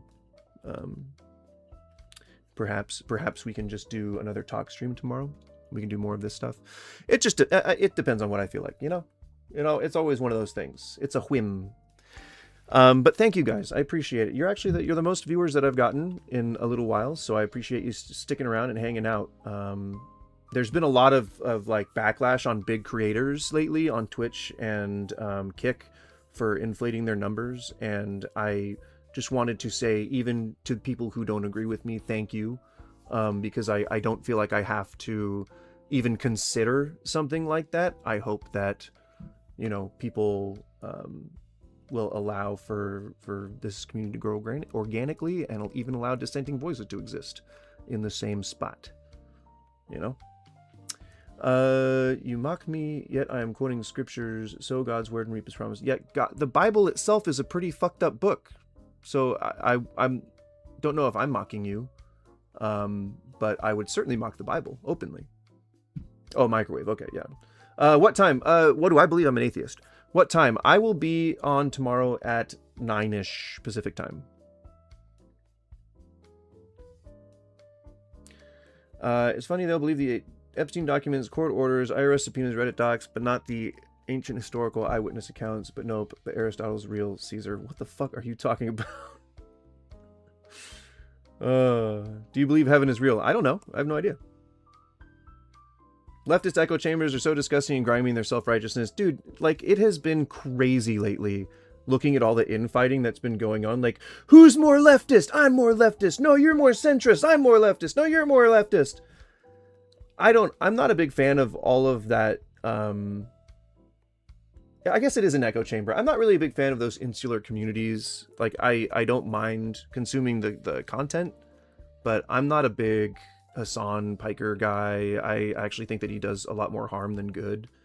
I think that a lot of the big political streamers tend to be more interested in the content getting engagement than they are in actually communicating or giving information. And I'm even talking about the guys I like, you know, like Hutch is a guy that I used to watch all the time just from his history on YouTube. And like, I liked a lot of the stuff that he said, but he's like really, really pushing center right now and like capitulating. And I don't know. I guess maybe I'm further left than that, but I don't know. Well, yeah. I mean, Hassan was always kind of a douchebag before people found out that he shocked his dog. He's a tanky too, I believe, and I think he supports Israel. Which, like, if you guys just want to point a reference, like, I'm just a normal fucking person. Like, I'm just a person who had, like, part-time jobs, I own a business, you know, full-time, whatever. Like, I've worked in a lot of different sectors, and I'm, like, an average guy. And I happen to just be more in touch with religion and politics than my peers, but if someone had told me, like, you know, this guy Hassan, he's really like revolutionary, really talks about all these like great, you know, leftist points and stuff like that, I would check him out and I'd still be like, I don't know, that guy's like, I don't know, he seems a little fucked up, you know? It's not that people hate Jews, XWV. That's not my stance anyway. I'm sure there's definitely anti-Semitic people out there. Okay, thanks, Cynical. Yeah, I wasn't sure if he was a pro-Israel type. It's mostly that people dislike what Israel is doing right now because they're really looking like the people that used to oppress them with their ethnic genocide. So, Champagne Socialist. Yeah. Or what did Hutch called himself? I think an abundance type person. Like there's an abundance theory, I guess, and he called himself that type of person. And I had to look it up. I wasn't really sure what that meant, but I think it's like people who strive for like status quo or strive for like just a baseline of things. I'm not sure. Yeah, I don't know. My stance on government's really simple. I think that people should be able to express themselves freely, and the government should only step in when it comes to imposing will or infringing other people's rights. Imposing will onto people or infringing on their rights. I know that makes me sound like don't tread on me kind of guy, but it would be the opposite side, right? It would be the opposite part of the political spectrum. I think that, you know, the government should take taxes and improve the infrastructure, but I believe you should be able to choose where your money goes, or at least see the traceability. I believe that OSHA should exist for exactly the reason it does, even though it's seen as a bit of a big brother type for the industrial world. But I think that if there wasn't somebody out there who is calculating every known worst possible scenario, then there would be no protections for the employees who get hurt at businesses through occupational hazards. Do you think the Bible is bad? Yeah, I think that people use the Bible. I think that the Bible was used from its very inception to wrap people into a set of circumstances that do not allow them to express themselves freely while advertising the opposite. And I believe that the Christian religion was founded on a principle of peace and love, but with a back end restriction. Like, live how you want. You have free will. You can do whatever you want. But then by the time you get to the end, either you're gonna repent and believe in God, or you're gonna go to hell, eternal damnation. If you want to escape eternal damnation, then you could get right with God right now. What do you say, chum? You know. But aside from that, the Bible also contains a lot of laws and edicts that are harmful to society, like owning slaves. Your child bride, if she doesn't bleed the first time with you, she gets stoned to death. Those types of things. I think that it's a difficult document to accept as a good moral framework. What about the Quran then? It's even worse. I have not read the Quran, though I would like to. Religion isn't the problem. Humans are tribalistic by nature. If it wasn't Christianity, it'd be something else. Agreed. I very much agreed. I think that's a wonderful thing to think about and speculate. But right now it's religion. And it really is fundamentalism that is the problem. It's fundamentalism. What is it? What did Yoda say? Doubt leads to fear. Fear leads to hate. Fear leads to anger. Anger leads to hate. And hate leads to suffering. You know? Like it's that progression. Like that's psychological. That's how people fall into extremism, which is why the Jedi Order was the bad guys. They were the people on the side. They were the Thule Society. Did you say the Bible supports slaves? I proved it earlier.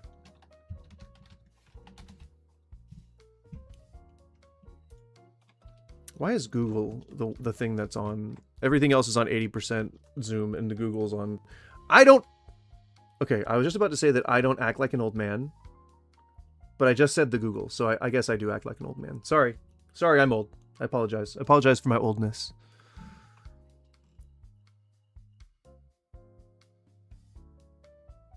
Are we on the King James? Why are we on the King James? Where are you at, NIV? I mean, we can read in the King James, but it's like doesn't make sense, or it doesn't sound like it makes sense.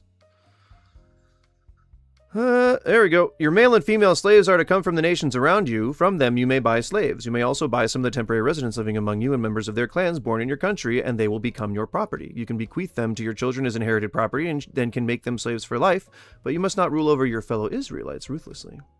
Jesus freed slaves. Good sir.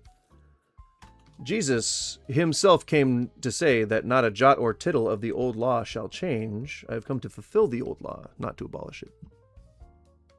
So no, he didn't free slaves. Slavery continued well into his life, well past his life, so on and so forth. If he did free slaves, it was performative. So,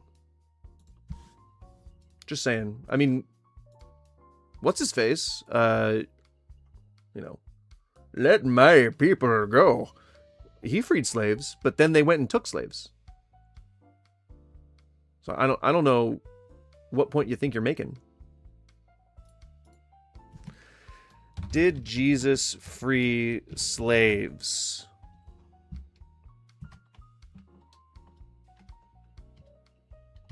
Why is it so zoomed in?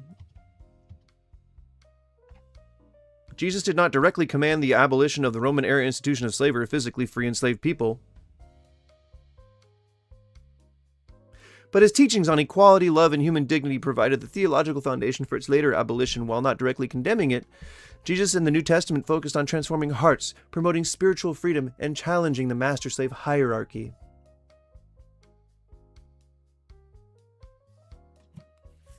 In Egypt? In Egypt. Are you sure you don't want to go back and read that? You think he freed slaves in Egypt?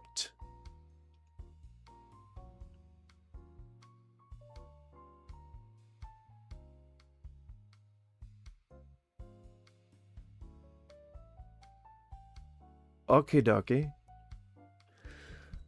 When were all things proven to be material? I never said that. I used your own philosophy to determine that reality is real, and thus that I don't need to prove anything. If spontaneous remission is possible, it opens the door for what the Bible said about healing. What the fuck are you talking about?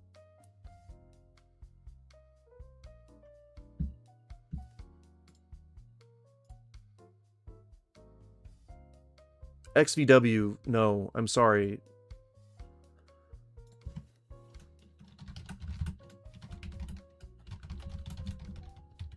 From a pastor? Oh, so do you want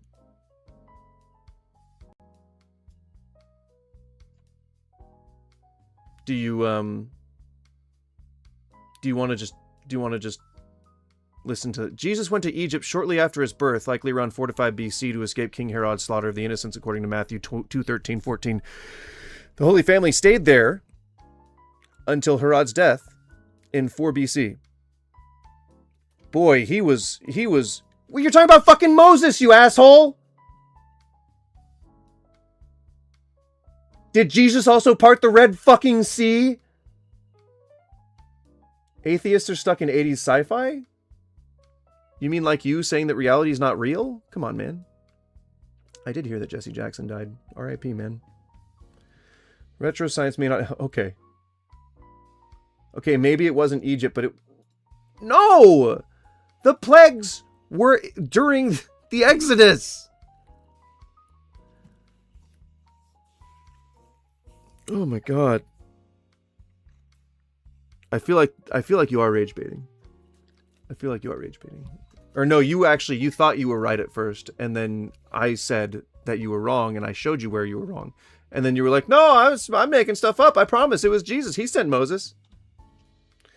Reality does not align with your view. Dude, come on.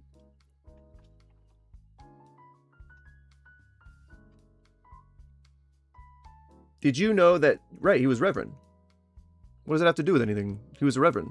Reverend Jenny Jackson. Reverend Jesse Jackson. So what? You know we had burial rituals before we had religion, right? No evidence this is done through natural biological process. Flyer, I don't... What point are you making? You're not explaining anything. You're just saying reality does not align with your view.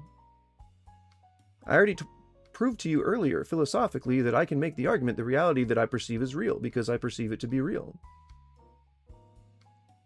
Everything else you're saying doesn't contradict my point. Atheist reality claim all things are physical, spontaneous. I don't know what spontaneous remission is. You haven't explained it to me. I don't know what that is. That is a term that I'm unfamiliar with. So no, Jesus never went to Egypt.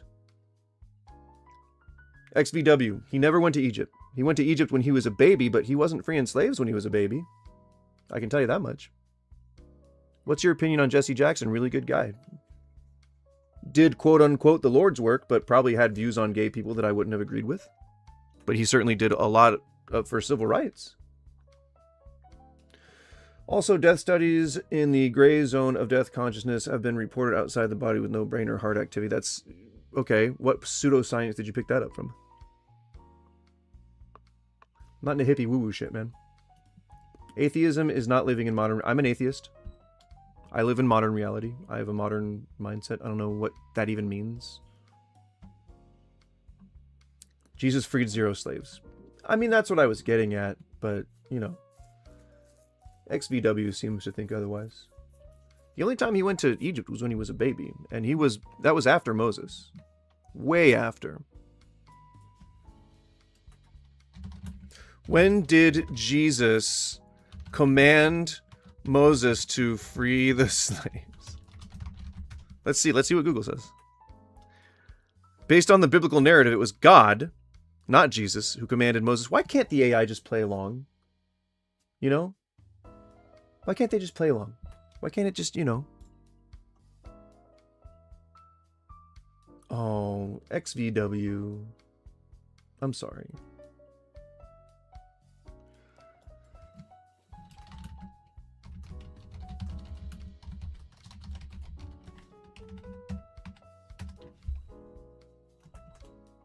Oh, no definitive answer. Huh. Huh. Weird. I guess maybe it is simply pseudoscience. Weird. Strange. Sorry, Allflyer. I guess you suck. Jesse Jackson. Jesus sent Moses to Egypt to free Israelites from slavery. Nope. That's what it says on Google. No, it doesn't. Atheist hand waving won't change actual reality. Jesus Christ, dude. Jesse Jackson had a culturally inhibited opinion about genders. I'm sure he did. So? There is no evidence of the claim all things are physical. I never said that all things are physical. Jesus Christ, we've already destroyed it with modern science. What the fuck are you talking about? You're not making any good points. You're not explaining your position. You're not explaining what these terms mean. You're just saying random shit in somebody's chat. And I can guarantee you're not convincing anybody. I'm sure Jesse Jackson probably did not have a high opinion of the gays. Most Christians typically don't. I'm reading it right now, too! Me too!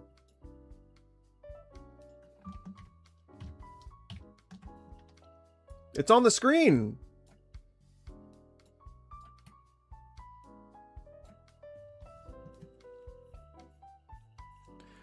Atheists like to cherry pick. Wow, that's some projection there, Allflyer. That's some real serious projection.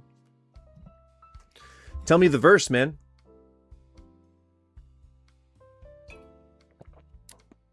XVW, tell me the verse. What's the verse? Give me the verse.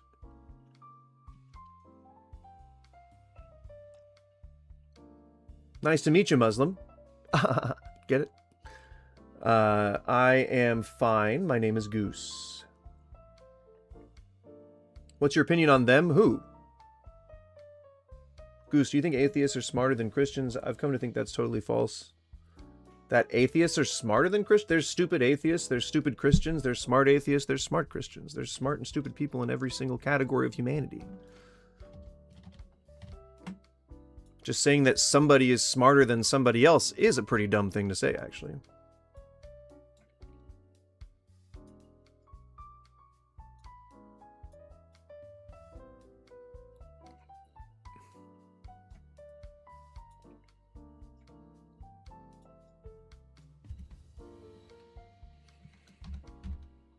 You know that Jesus wasn't alive during the Exodus, right?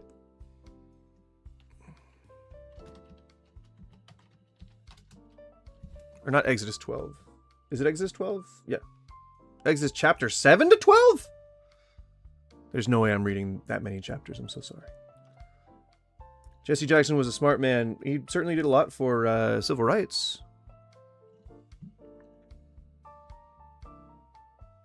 Wow, no, you're going to have to give me chapter and verse, man. I'm not going to read through all this dense bullshit. If atheists could prove all things... No one's saying I can't say... Oh, my God. You're saying things that I'm not saying. I'm going to ban you from chat if you don't actually just start addressing the things that I'm saying. Stop putting words in my mouth. Right, God sent Moses. Right, not Jesus. But you realize that these are just the Hebrews, the Israelites.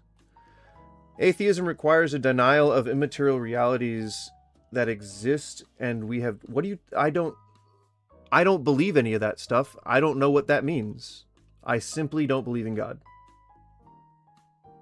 See how easy that is to just destroy what you said? I just don't believe in God. Whatever you're saying doesn't matter to me. I just don't believe in God. Jesse Jackson wasn't a good man in common Catholic Christian belief, I believe. Well, then you're being a piece of shit because he just died, dude. You could have a little decorum. God is Jesus. According to Christians, sure, but God is also not Jesus. I think that's another contradiction.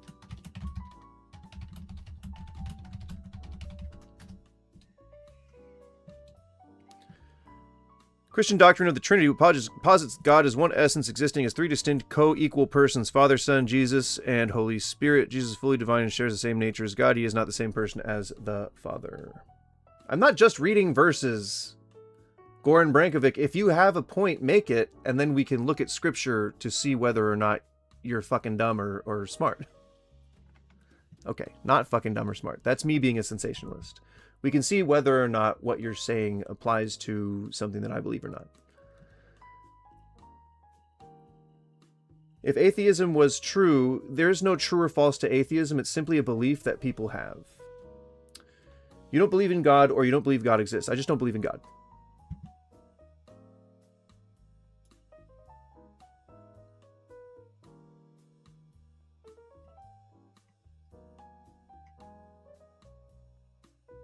In the days to come, when your son asks you, what does this mean? Say to him, with a mighty hand the Lord brought us out of Egypt and out of slavery. When Pharaoh suddenly refused to let us go, the Lord killed the firstborn of both people. So you're talking about the Exodus. What does this have to do with Jesus freeing slaves?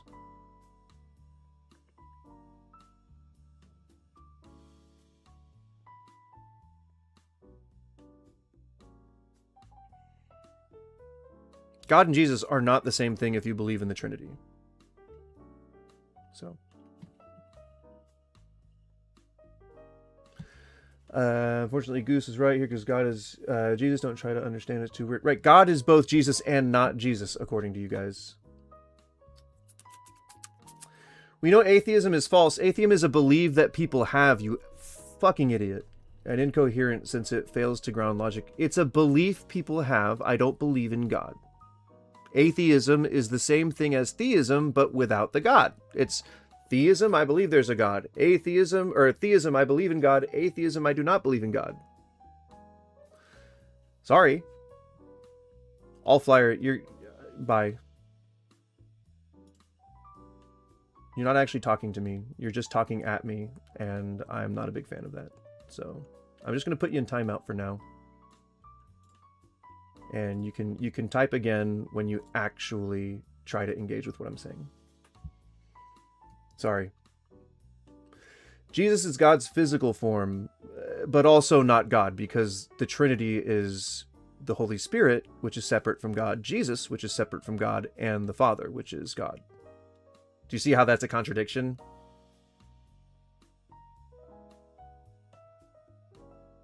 See that?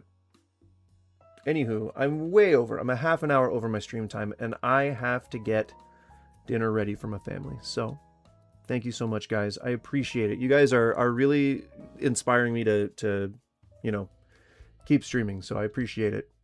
Things are getting bleak for a bit.